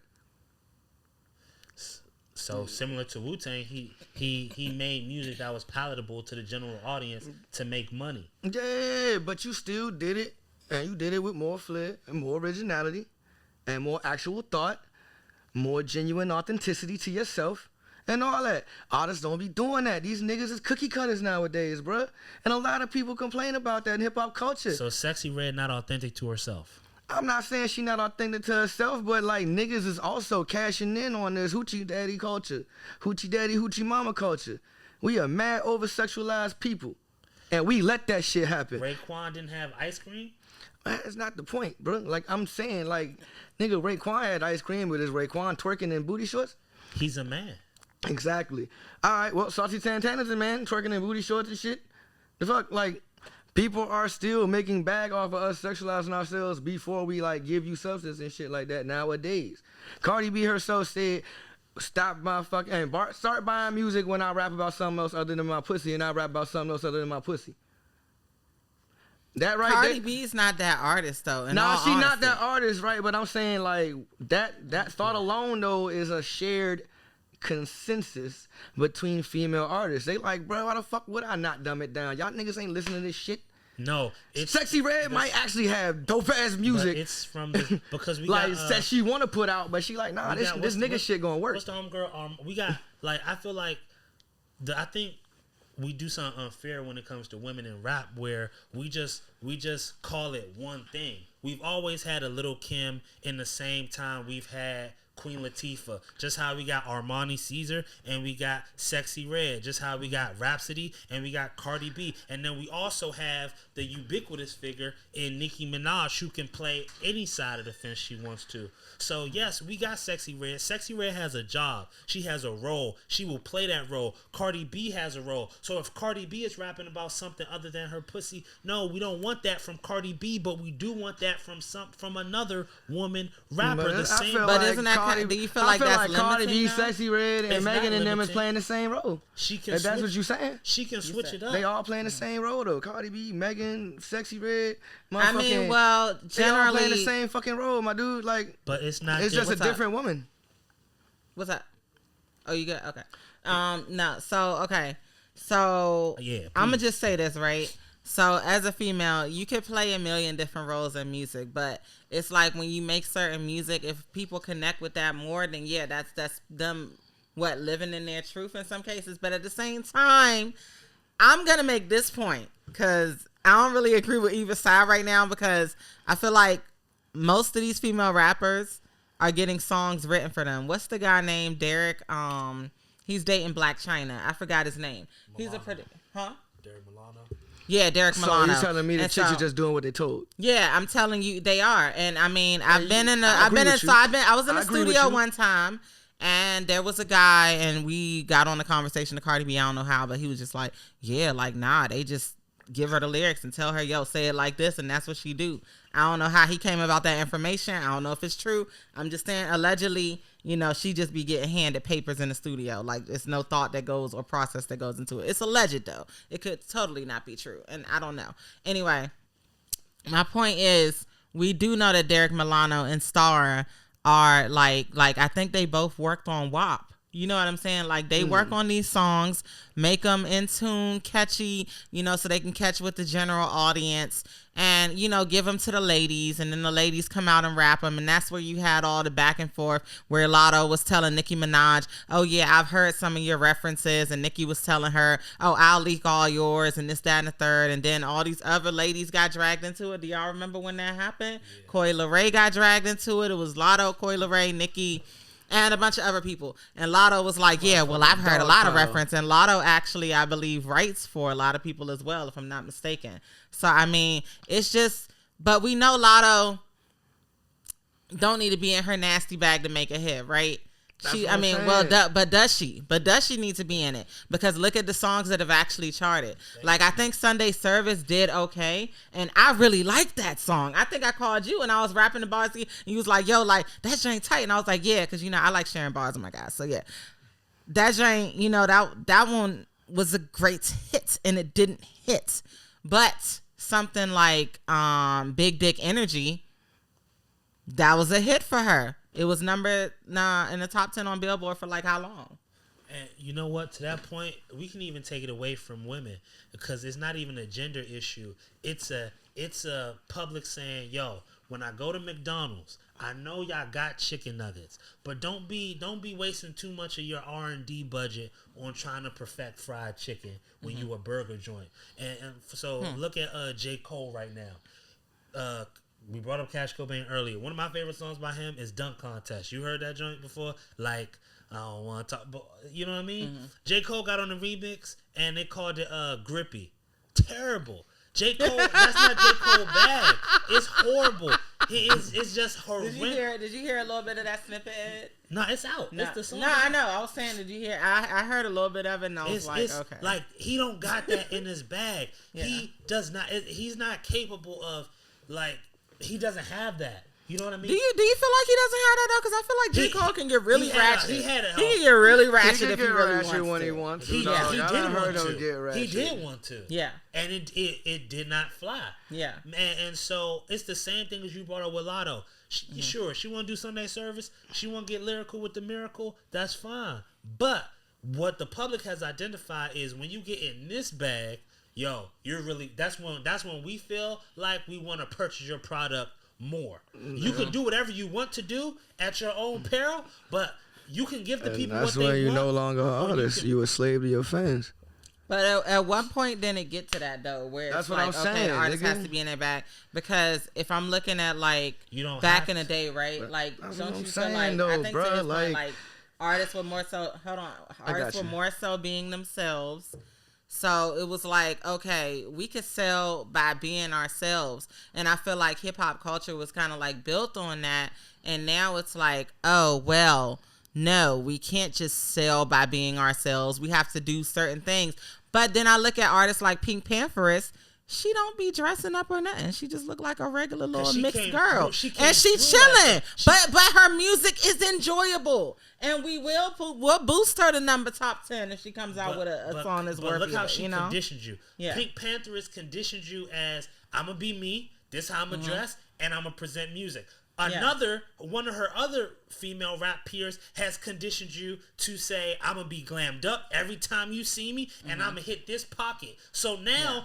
Okay, I accepted both. But when one of them wants to switch it up, it's different. If Pink Pantheress wants to get glammed up and it flops, then people gonna be like, yo, you out your bag. If she gets glammed up and it works, it's like, okay, it's a new element. It's the same thing as if your grandmother make mac and cheese the same way for 15 years, and then next year she put jalapeno peppers in it. If it works, grandma, you did it again. If it doesn't work, grandma, what the fuck is this? Exactly. But it's not our job to like it. But yes, we might ask for variety, but it's not our job to like. That's not fair. You know your grandmother not gonna make that shit no other way than the way she make it. Right, though. because she know, grandma know you got options. Grandma is aware. You might not be aware you got options, but let the food not slap, and you're gonna look for options. But here's some dope ass shit about that analogy, because it ties into what I was saying. Grandma shit was made from fucking authenticity, love, effort, and sweat. It took her years to perfect that motherfucking recipe, and she probably had to memorize that bitch because it was told to her, not written the fuck down. So that way nobody could steal your fucking family recipe. It took a whole lot of effort for grandma to make that shit as good as she did. And then when you pass it down, she passed it down to her mother, your mother. You see what I'm saying? Your mother might not be able to make it as good as your fucking grandmother. Know what I'm saying? My sister can't cook as good as my mother. My sister could cook her ass off. But the motherfucking mac and cheese is different, pimp. You feel me? This shit watered down. Our culture has been watered down. We've let the motherfucking pressure of trying to sell records, the pressure of trying to please white people for pennies, the pressure of stupid ass status, all that shit dilute our fucking culture. Our culture has been diluted, and we fucking let it happen. And we don't take no accountability for that shit as hip-hop fans when we keep on bitching and moaning and talk about, oh, but they're supposed to stay in the bag and blah, blah, blah. Man, you can pick a nigga from the 90s or whatever, and yeah, they had a certain bag, but they also stepped outside of that bag to do something different now and again. Them niggas still came up. When Tribe Called Quest switched it up with the Love album, what happened? Hold up. like we I like that album. Yes, people switch. That's what I'm saying. Hold up. We love that album. Niggas that still went platinum, and they're still fucking Hall of Famers. Watch the documentary. They're still Hall of Famers. If you watch their documentary, but they're still hip hop royalty. About when they switch it up. Are they not still hip hop royalty? Yeah. But all right, so they experiment, and that's not even the antithesis of what I had to say. That wasn't the wrap up. Yeah, but that's not the wrap up. Everybody falls off. First of all, nigga, you don't just stay famous forever like that, unless you're like the ungodly like talent of Snoop Dogg, who finds different ways to reinvent himself and does different shit and remains relevant through different avenues. Switches it up, but niggas ain't just checking for Snoop's albums like that. Snoop's still famous because of other shit, because his personality. You know what I'm saying? Niggas ain't just checking for Snoop Dogg albums like that all the time. You gotta be a real fucking hip hop fan to know when his last album dropped. I mean, is different. No, when's his last album dropped? In his prime, he was a G-Funk rapper. In his prime, he wasn't switching up the G-Funk. Nah, he still stayed true to himself. And I'm not saying switch it up like for a whole fucking album. I'm talking about they actually did different shit, though. Like Run DMC when they collaborated with motherfucking, who the fuck was that? Aerosmith. That was just an experimentation for that one time. But guess what? That experimentation brought hip-hop to the fucking forefront. But it was without that experimentation, right? Me and you might not be having this fucking conversation about hip-hop. Shit might have faded off. And yes, it was a good experimentation. But that's what I'm saying. It's been so many good experimentations. We're not here to focus on what didn't work, my pimp. I'm here to focus on the shit that did work, and the fact that music was way more different in the 90s in the sense of you felt like you had way more mainstream options to choose from. Like you felt like there were more genres of rap back then. Well, that was the golden era. It's more. We spoke about that. It's more at stake today. But you said fucking golden era. Yeah. Hence, meaning it was one of the best eras in hip hop. Meaning this era can't compare. We still have that. And it could compare if niggas would still just be theyself for the most part. That's why niggas be mad at all the motherfucking independent niggas, because they make their bread being their self. No matter what the fuck they sell, they could sell a little bit less than this nigga, but all that go in their pocket and they be they self. But that's what I'm saying. That's why it's not fair what you're saying. It is a golden era, and the reason why, let me explain why. Because right now we have social media. We can go on social media right now and we can go, oh, well, I want to find an artist that sings a song like this or sings a song like that. Or we could just go through like the rabbit hole. You know what I'm saying? Like, and, oh, I got turned on to this person. Oh, they're similar to this artist. Like, I mean, if you're a music connoisseur, like someone who really listens to different artists all the time, then you'll do that on the Apple Music page or Spotify page, which, I think they do a terrible job sometimes with artist comparison, but it's there. So you can, but you can go on there and you can look up like all the different artists that sound similar to this one, and you can go from there. And it's like, hey, it is a golden age right now, and hip hop's not dying. I feel like everything is just fine and bright. There's new perspectives that are coming out, but overall, we have so much more access to everything. Like, you don't have to listen to the mainstream niggas. I don't know the last time I actually listened to the radio. If the radio come on in my car, it's just on. I'm not listening to it. Like, I don't listen to right now about just the mainstream niggas, and that's all I'm saying. My indictment is not on the artists, it's on the fans. Yeah, no, I know, but what I'm saying in general. I'm like, you say we could do the social media thing, you right, but we supposed to pump. Yeah. We supposed to start pumping the other people too that we fuck with.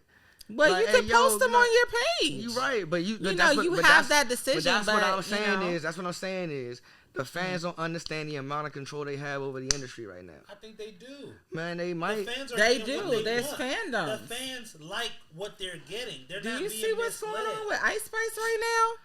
As soon as that Nicki stuff came out where she made those comments, I don't know why she made those comments or texted them to anyone. That was dumb as shit. But she did it, right? And so now Nicki fans that were supporting her are all turning on her. Like, she didn't chart her last song.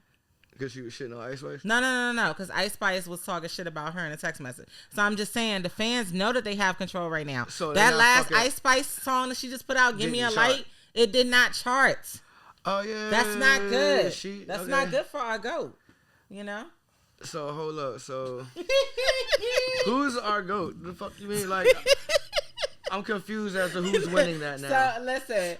I feel Ice Spice, me and Simbay got a GOAT. Her name's Ice Spice, okay? And right now, she not doing it. Oh, she not hitting. We was rooting for her. We was rooting for you. Y'all niggas call Ice Spice y'all GOAT, dude. We was rooting for her. Hey, bro, she cute as fuck, but still, bro. Like, it's not about her being cute. That has nothing to do with it. Not listen to her. Anyway, that has nothing to do with it. It's the actual music and the sound. Let's put that shit to the side. The music is alright, but that shit sound like she's trying to remix Bronx Drill or Brooklyn Drill. Nah, it's a whole scene. Yeah, it's a whole scene, though. That's what they play on the radio. Drill.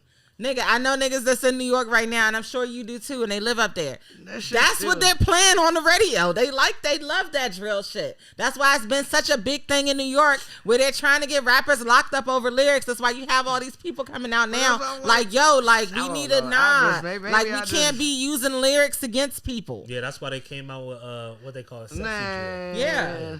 I understand that we shouldn't be using lyrics against people, but at the same time, man, you as a nigga who knows better, stop confessing shit you do in public.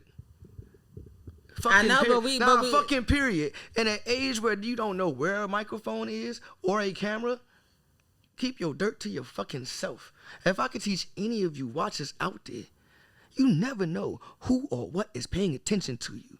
If you out here doing dirty shit, shut the entire fuck up. No, tell the whole world so we know, Nah, if you trying to hide your dirt now, if you don't give a fuck, let it be known. But if you out here on anything, not like I'm supporting motherfuckers doing anything, but niggas shut the fuck up. Like, nah, bro. I'm mad I got arrested, but I'm talking about how I just shot the ops in a fresh hot song, and I just shot these niggas last week. You could look up the motherfucking police report and tie to my goddamn lyrics. You see me in the motherfucking video throwing every gang sign I want, and we all got the guns, but I'm mad I got locked up? Man, no. Yeah, I think it's because, like, if we being honest, like, sensationally, you could say that, but if we being honest, 9 times out of 10, they might not get locked up. The problem is what makes it a roll of the dice is some niggas do get locked up. The reason it's prevalent is because niggas are getting mad locked up. Even niggas who ain't famous like that. Even niggas who's not famous like that are getting locked up. That's the fucked up part about it. That's why it's like, nigga, you know what these crackers doing? Chill the fuck out. Until we fix the game, though. It's niggas doing it too. I'm talking about like the fucking lawmakers. How about we keep it race appropriate, right? Until you know what the fucking lawmakers are doing. Until you change that shit, stop setting yourself up for failure. Political, man. The fuck is you doing, man? It ain't even about politics, bro. Think like a goddamn criminal. Like, yo, Al Capone did shit in silence. All the other mobs and shit did shit in silence. You know how long it took the FBI to build a case on this nigga Gotti? Al Capone did not do his shit in silence. He made a movie. No, they made a movie. No. He produced a movie called Scarface. The original Scarface was about him. He produced it. He saw it in the theaters. Like, the nigga was mad obvious. He threw banquets. And then they got the Al Capone the did St. that in the Valentine's Day Prohibition massacre. era, but like when I say Like, the nigga no, he was Big outside. He was outside, but was he making tracks about this shit and making the police's job easier? He definitely No, would the fuck have. he wasn't. If he No, was the out fuck there. he probably wasn't. would have. I don't want to hear ain't that. gonna lie. But you know niggas is gonna confess at some point. We not. See, that's why I'm doing it just like it's a court of law. We not bringing speculation into the case, baby. No speculation into the case. All right, okay. So let's look at this. Let's look at this. Big Meech. Yeah, the nigga had a Let's billboard. look at that shit. Had a billboard. And he got the Let's nerve look at that he shit. got the nerve to say Was somebody that snitched. smart? He Was got that the- smart? he got the nerve Was to that say- smart? I don't agree with that either. Yeah. I don't agree with that either. But he don't did agree it. with that But he either. did it. He was The over a fuck is you criminal saying? empire, That and he leads made exactly sure to what I'm you saying. niggas publicly knew. You know And why? guess what? You know why? When you do a fucking video, it's an electronic billboard, nigga, that can be replayed over and over and over and over. That's the point. You put it on That's YouTube. the Guess point. what? A nigga don't even gotta work that hard to pull it up on the fucking That's camera the in court. point, though, A lawyer could pull the bitch up on his fucking cell phone in court. Here, judge, look at this. Because what do niggas really want? What do niggas really want? Just say the truth. The same reason why Big Meech put up a billboard, the same reason why Al Capone wanted to be seen, because it's not really about the money. The money's a means to an end. These niggas want the adulation. If you go back and look through all these niggas' childhood until they got famous as drug dealers or whatever crime, these niggas want the love and attention. It's not good enough for them to be Sosa. These niggas don't want to be low. These niggas want to be seen because they, just like everybody else, they want the adulation. That's what they want, first and foremost. And a lot of them would take the adulation over the money if truth be told. I feel like the Prince family takes the money over the adulation. Who? The Prince family. You know they name, so you know that's a lie. If you know they name, it's cap. But this is what I'm saying. Nah, because this is what I'm looking at it like. Because the people... It's not cap in the sense of, nigga, they still not just broadcasting that shit live. They do. They do. Nah, hold on, Jay because I wasn't done. Because you bringing it off to like, we getting kind of getting off kilter. I'm talking about the way the niggas operate. I'm not talking about how they known. Yeah, you knew niggas was big gangsters because they was really doing shit, right? And they but told at you the same themselves. time, they ain't have to tell you they Mob self. tie. Who else saying mob? They the one who told us that. We would have never known if they didn't say it. It's them who's saying it. It's them who he posted with everybody. He did it all the time. He be shooting the shit out of that index finger. He wants you to know it's me. But Prince is just on the executive side. He not an artist doing this shit. Prince is doing organized crime shit where you have to investigate. He's not doing the investigation he for wrote you. a book about his criminal past. His past. He Not just- some current shit that you can get him for within the statute of limitations. That's all I'm saying. Nigga, like, that's a you slippery making a slope. stupid ass excuse for niggas fucking themselves up out here. Every argument you make is like, yeah, nah, nigga, fuck what he's saying. Go get yourself locked up. He makes 0 sense. Even though plenty of you niggas out here that nobody's ever heard of will never see the light of day and fuck your career up for the very thing this dumbass nigga over here to my left is talking about. No, niggas been locked up over this shit. It ain't, Like, it fuck. ain't nobody on your left. No, homie. I'm talking about you. I'm being you. I'm being you hypothetically. I'm the dumbass nigga to the left, obviously, because you're trying to make a fucking case for niggas telling on themselves. Is what it sounds like. I'm not making no case for no nigga snitching on Why are we themselves. calling each other dumbass niggas? He's not calling me a dumbass nigga. I'm being sarcastic. I'm a comedian. Oh, I'm a comedian. I have thick skin. I don't get upset by shit like that. I'm just looking at it like, every time you like, nah, nigga, it's not this and the third. Bro, they have a whole hip-hop task force. If we know there is a task force dedicated to listening to our lyrics, can we really get mad if niggas get locked up when they say what they want?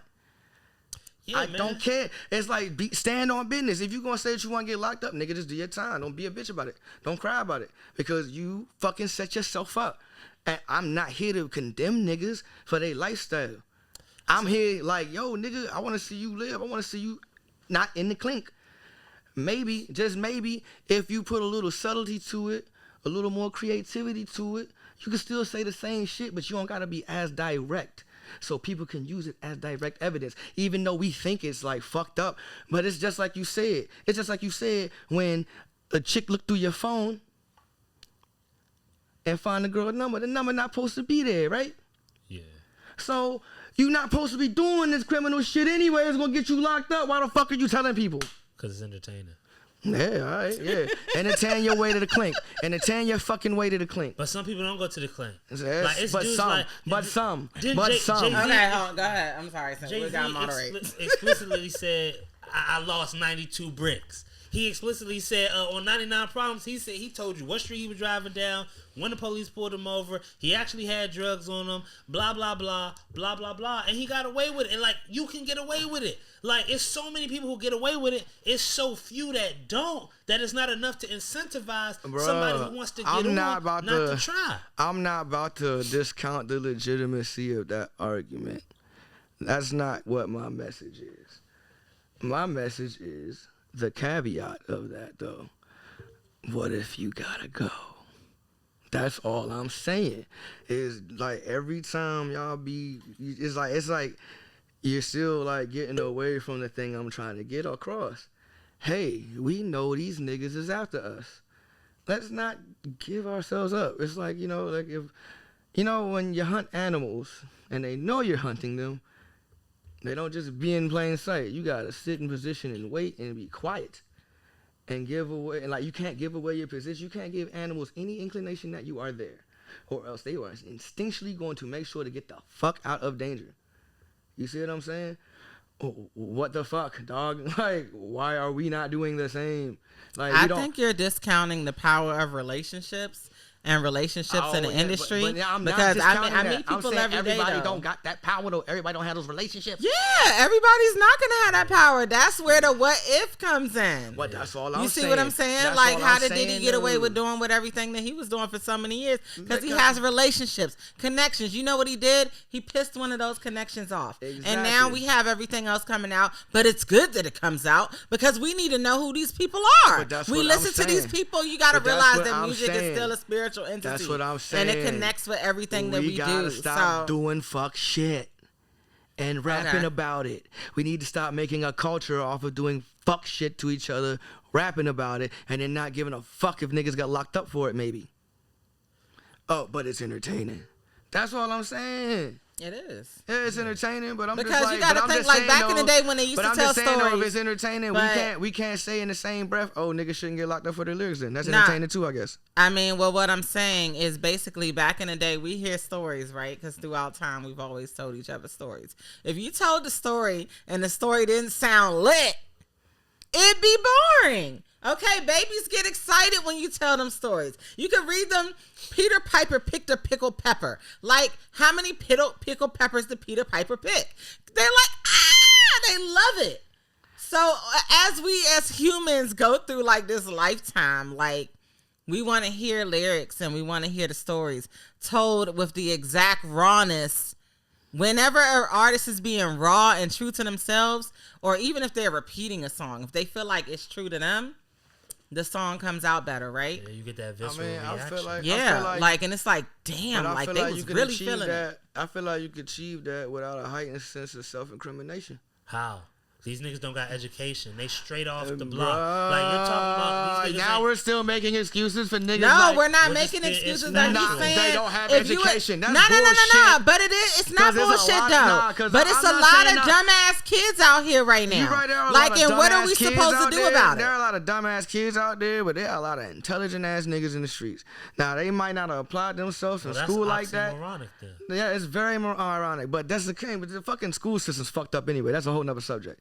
You see what I'm saying? The school system it's in America, not even about the school in America system. is it's not just made the for kids us. in general. Nah, kids, a bunch of dumbass kids in general. Yeah, but that's because like the country's getting dumber as we go. Like I don't think it's because the country's getting dumber. That's a whole nother that's a whole nother podcast. My feelings on the country getting dumber. What? I think the country really smart, man. Nah, I think we're getting dumb as fuck, nigga. I've always been of the belief that, like, people been selling the doomsday narrative for centuries. You go back to the 20s, they'll talk about the dumbing down of Hold America. on, let me just cut in real quick because that shit is actually true. And my mother told me so. She said, well, they were saying this back in the day when I was like 14. Yeah. Then they said it again when I was in my 30s. Yeah. But go ahead, I'm sorry. No, that's pretty much I just wanted to interject it. But niggas want motherfuckers to be dumb, bro. You can easily take over stupid people. Niggas are getting smarter. You got kids who like even the logistics. Like the other day I was driving down the street and I saw these two girls on the sidewalk. They put their backpacks, they stacked it. They put their phones up of their phone up against it, and they were practicing the TikTok dance. So the whole time I'm at the red light, I'm watching them do they move coordinated. The girl typing the other girl, hold on, fixing her step so they could do it within unison. And I had to drive off before they got together. But like they about to like the whole logistics of doing a TikTok challenge. You know what I mean? That like, shit hard. Like this shit hard. Like these kids is smart, but we want. It's like because it really comes down to not to get too deep, but it just comes down to the fact that everybody's going to die, right? And so no one wants to believe that the tomorrow will happen without them. And not just tomorrow will happen, but seamlessly. So what each generation tries to convince themselves as they get older and they watch generations under them is it's ending with me. Culture's ending with me. Intelligence is ending with me. It's all ending with me. Nah, it's not. It's progressing. I got like short pieces of information that make me feel the way I feel. Like, I look at entertainment and how shit get done and recycled. I ain't seen a good cartoon in a minute, right? And I'm talking about like well drawn, well written, or original. They are remaking the shit that we've watched in our childhood, and they ain't even drawing it right. That shit looks horrible. Everything look watered the fuck down. They remade Teen Titans even, and that's not even that old, not to remake like that. And they did it worse than the fucking original joint. Like, that's just cartoons, right? That's like programming. Like, let's just get the kids to accept lesser art or whatever. But let's lower their lesser? expectation. It's for these kids. Nah, man, all right, I'm getting there, but that's, we want these kids to accept bullshit when we had better looking shit.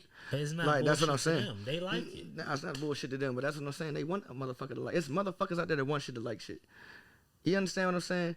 Are you saying that everything's intentional? Yes, there's a lot of intentional shit going on out here. It is. And I feel like agree niggas don't address that shit. Like, the fact that, like... Well, okay, so let me intercut. Like, Let me intercut, though, because when we say niggas don't address that shit, the reason why things like that may not be addressed is because we don't have our own networks.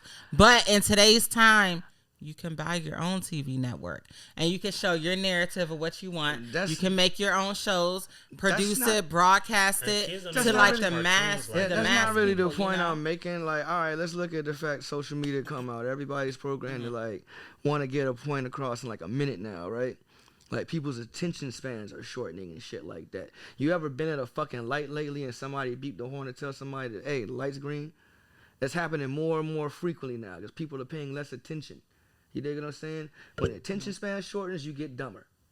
Period. Oh, so you feel like it's like a and zombie, there is an attack on the attention span. Mm-hmm. There is an attack on the attention span. There is an attack on quality of art. There is an attack on quality of the way we speak. You listen to the way the motherfuckers spoke back in the 50s and 30s and shit. Like, matter of fact, you know what I'm saying? 30s, 50s. You can even go to the 70s down. 70s down. All right? And why do I stop at the 70s down? Because crack fucked everybody up in the 80s. And it wasn't just the niggas. It was white business niggas doing crack too, baby. Everybody like to get high, nigga. Stop playing with me. I'm telling you. I'm telling you. Nigga, I'm telling you. Yeah, nigga, I got a mad cynical point of view because I seen everybody fucked up out here. I done seen every race of life out here doing different types of drugs. And yeah, maybe because I sold it to some of them, yeah. That's what I'm saying. This nigga said don't snitch. That's all right. Don't worry, I'ma cut it out. I'ma cut it out. I'm talking about I'm talking about don't snitch on what you're currently doing. This is a past life.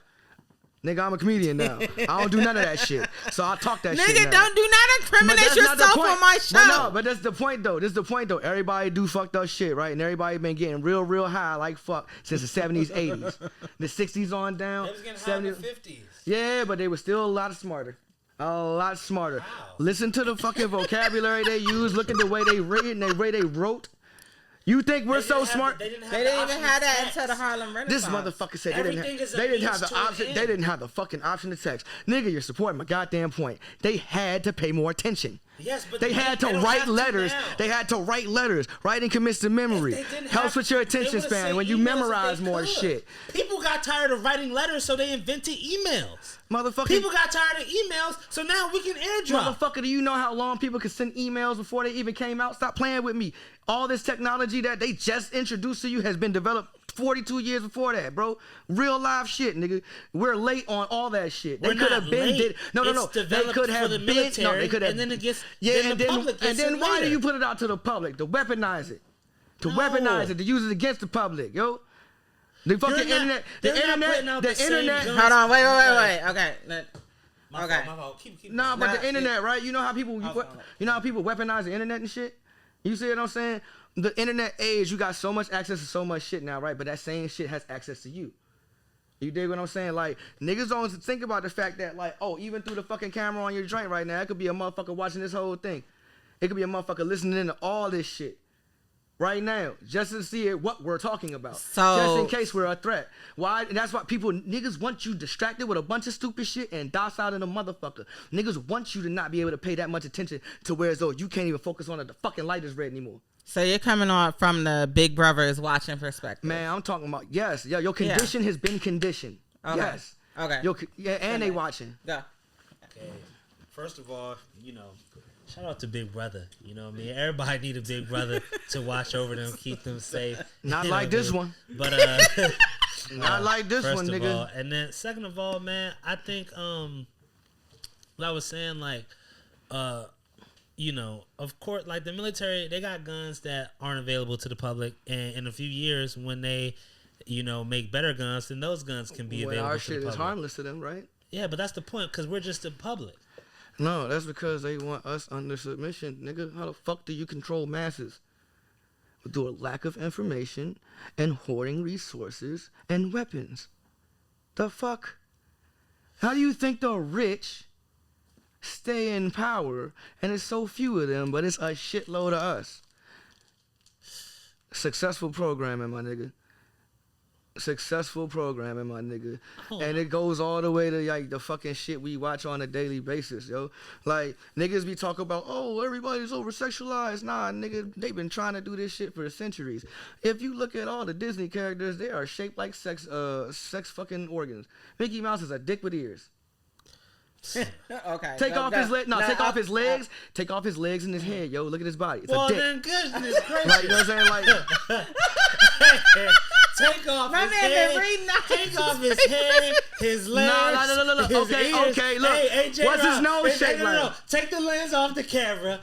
Take the buttons off. And see, but when you said the niggas, right? But when you said the niggas who think they so fucking smart, clown this shit because they don't want to believe we been getting played. Hey, you know what? Because niggas don't want to believe we all getting played. If you cut the back off of my tennis shoes and you cut the front off and you take the laces off, it's a flip flop. I'm just saying. If you think about it, I'm just saying. I'm just saying. I mean, bro, you try and play like it ain't no real shit. All I'm saying is this.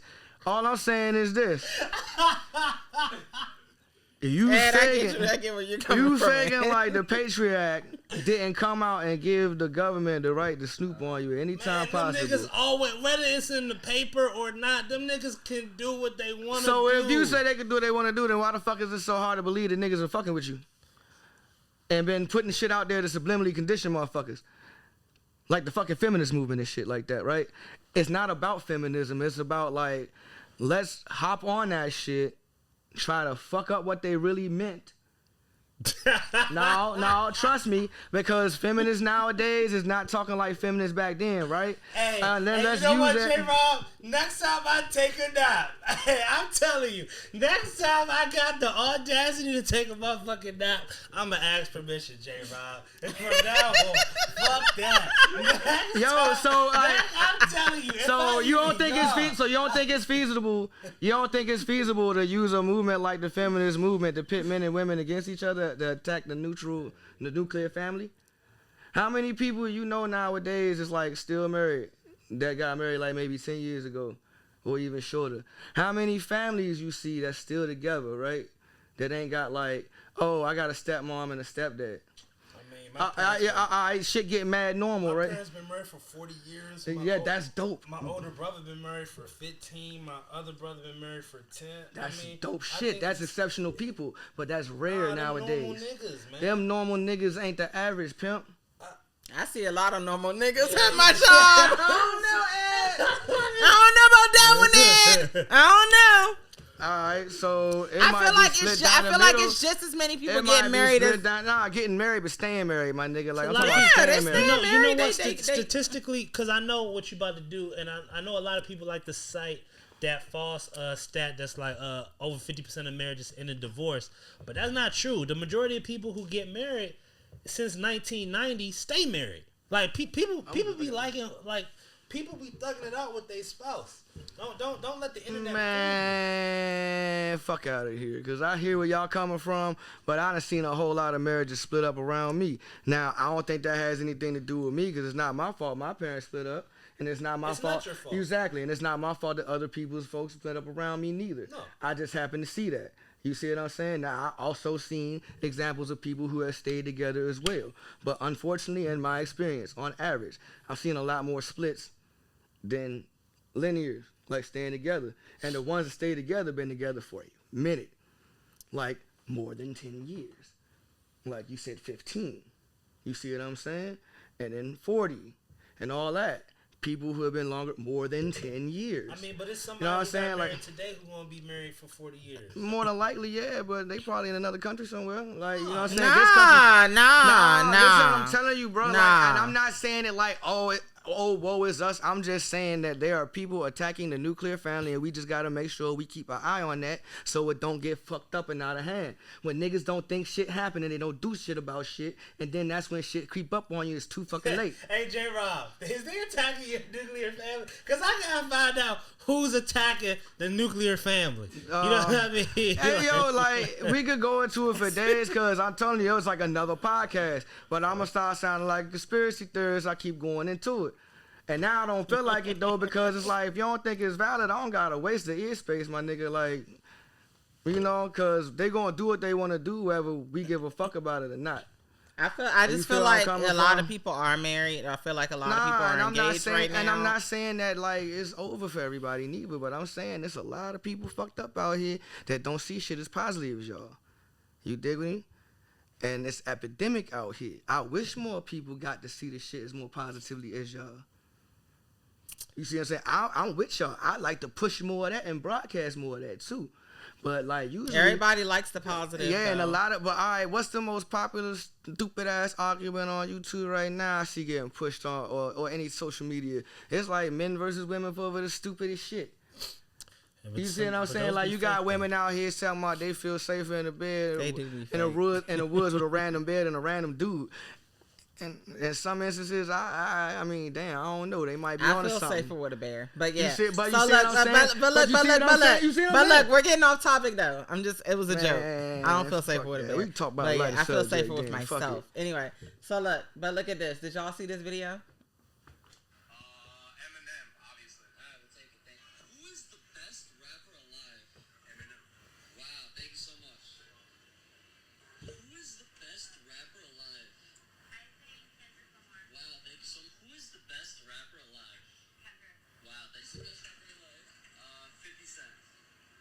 Hey.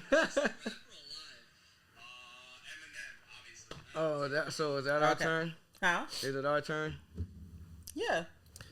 Whoa. Do y'all agree with the majority perspective? They say Eminem, and then the ladies were saying Kendrick. I think right now the best rapper alive is Kendrick Lamar. I'm gonna get it to him. Wop, wop, wop, wop, wop, dot, fuck him up. Wop, wop, wop, wop. I'm gonna do my stuff. Yeah. Kendrick Lamar has been the best rapper since at least 2010 to me, so yeah. Yeah, I'm gonna get it. Yeah. You know, the other day, I listened to Mr. Morale and the Big Steppers like from beginning to end. I did too.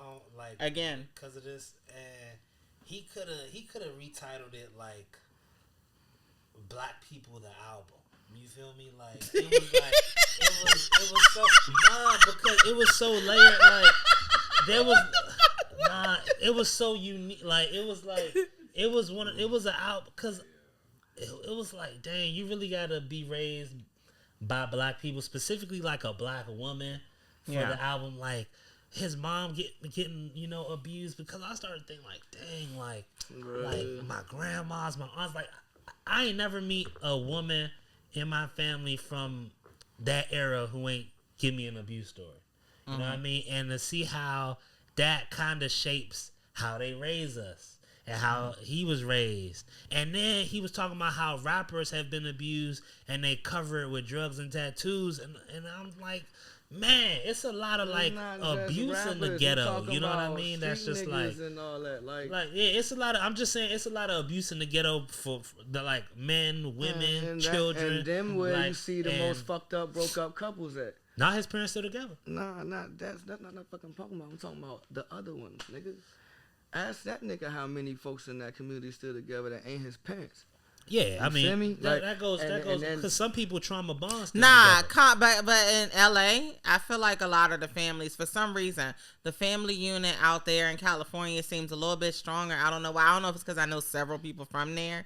It just seems like a stronger family unit. They get to go outside and do more shit. Like they still do cookouts and barbecues a lot more. Still, they do like more of the shit that we don't do over here. I feel like I know more family units than not when I think about it. Shit. I do too, and if they're not like fully together, like they're together, like they're standing together, like everybody ain't gotta be married, like I mean, I'm a believer of marriage, but everybody ain't gotta be married to be working it together. I mean, I say you might as well have been married if you want to be together that long, like working together. I feel you. But have you ever seen like blended families working together though? Because I've seen that. I've seen that too. It's very interesting. Now that blended family come from two different families that were started. Yeah, but they're still working together, and I think that's where we get away from it. Yeah, but we think about it like on a negative aspect, just because someone doesn't want to be with you, as you are. Like they, I don't want to be with you. I don't want to be your partner, but maybe I want to be your partner in crime. Maybe I want to be your partner in raising the kids and the family. You a pimp. That's manipulative. No, it's not manipulative.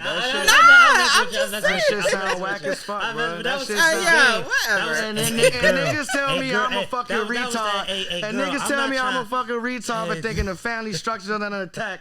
But we got niggas saying pimp shit like this. Both of y'all wild as fuck. Don't ever try to come at me for saying that shit again. Y'all niggas dumb as fuck with it, yo. I'm not saying we gotta be romantic. We don't gotta be romantic. We could be a blended family. We could be roommates that raise the kids together. Your partner. Your side bitch come over on Wednesdays. My side nigga come on Fridays and shit. Yeah, we all copacetic. Man, fuck out of here. Fuck out of here. Fuck out of here. Bullshit them. Oh my gosh. I call bullshit.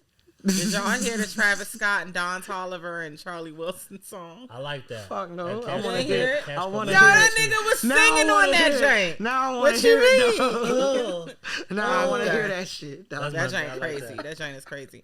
Okay, I think one of the last topics, I don't really want to get into Cardi B, but she was getting body shamed several times recently. Because the man shot's gone. How do you feel about that? Did she take the implants out or no? How do y'all feel? No, she didn't take them out. Cause somebody you can't take it out. Somebody like, they're always gonna have a big backside. Cause niggas was making. Once you get the ass shots at the party, that is done. At the party, yeah. Yeah, it's at the party. I think Nicki got them too. That's why her butt's always gonna be big. Like they have butt shot parties and shit. You didn't know that? It's like an underground thing. The girls go. They have Botox brunches too. Yeah, they pay like $300, $400, $500, sometimes $1,000, to go to the butt shot parties, right? They stick them in their butt. That's how you be getting these crazy looking butts, because sometimes they use cement and other things like just biological compounds that you shouldn't be using, right, in someone's body. And that's why they get a lot of these disorders. They get sick, you know what I'm saying? It's in their bloodstream now. And then when they get famous or they make the money off of getting the big butt, whatever, now they gotta get rid of the shit.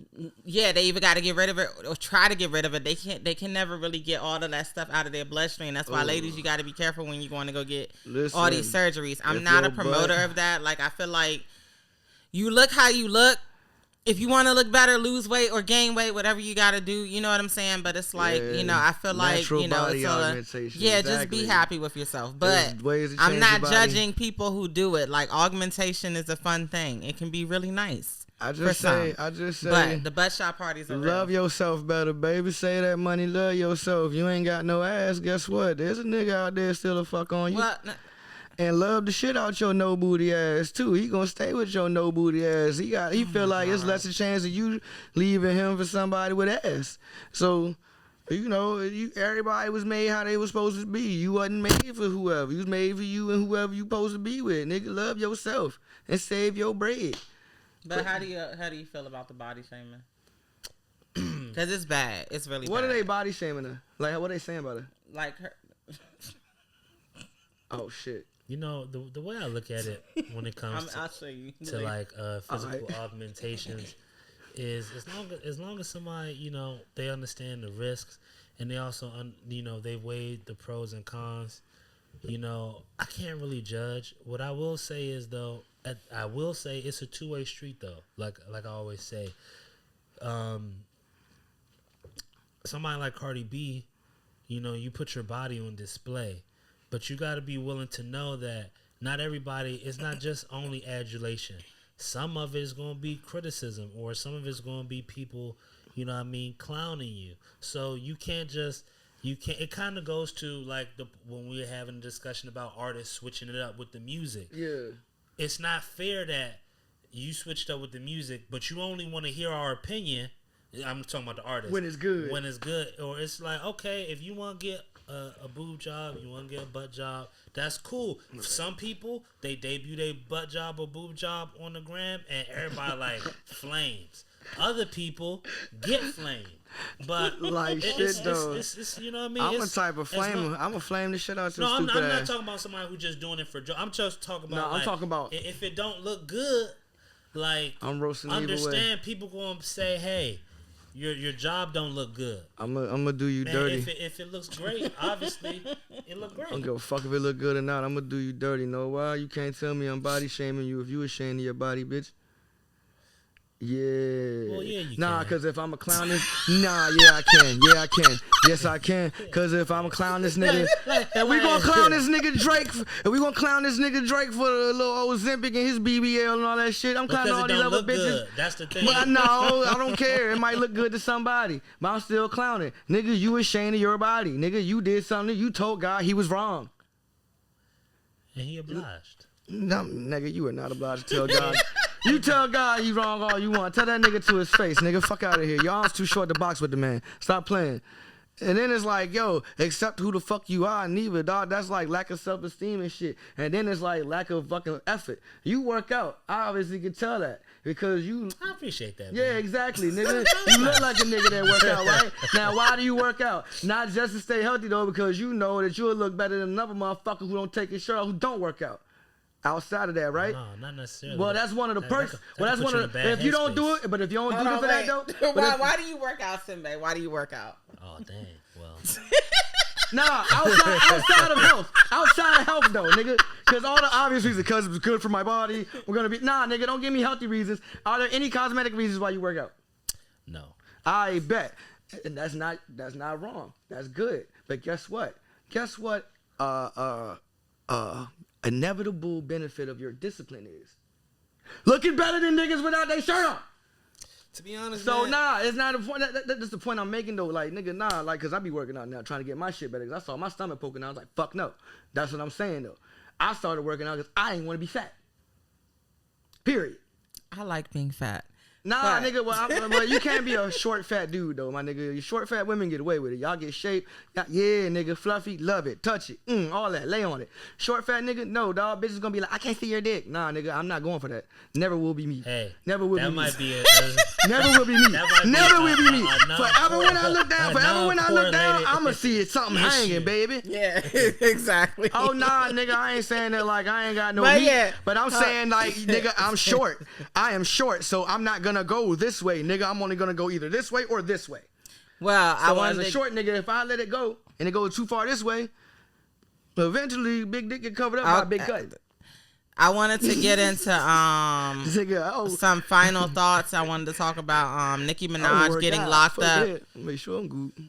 I wanted to talk about Nicki Minaj getting locked up and she's not a bitch. Jesus Christ. Bro, I'm just surprised. Okay, but yeah, I wanted to talk about her getting did you see what happened with the situation? You know, one thing is with Nicki Minaj, I don't understand, you know, how she got caught with weed because number one, somebody like she's so big that somebody should be able to get her weed in the Netherlands. In Amsterdam, wherever she was. Amsterdam, she was in Amsterdam, so she got caught trying to bring it into Amsterdam? Pre-rolls. Yeah. But it wasn't hers. And it was her security guard. On top of that, I have no sympathy. Security guard gotta get fired. My security guard gotta.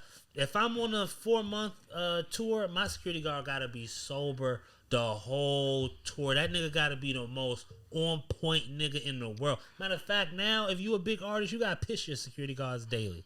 Now, Nicki Minaj done changed the game. My security guard cannot be the reason I postponed the show. So that nigga fired. Hold on. Let me just put this out there real quick. Retarded. Y'all bitches flew. No. But let me make a point because they've flown these roads. Sorry guys, they've flown these roads before, right? So these routes. Roads. Sorry guys, it's been a long day. But yeah, they've flown these routes before. Shit. So shut up.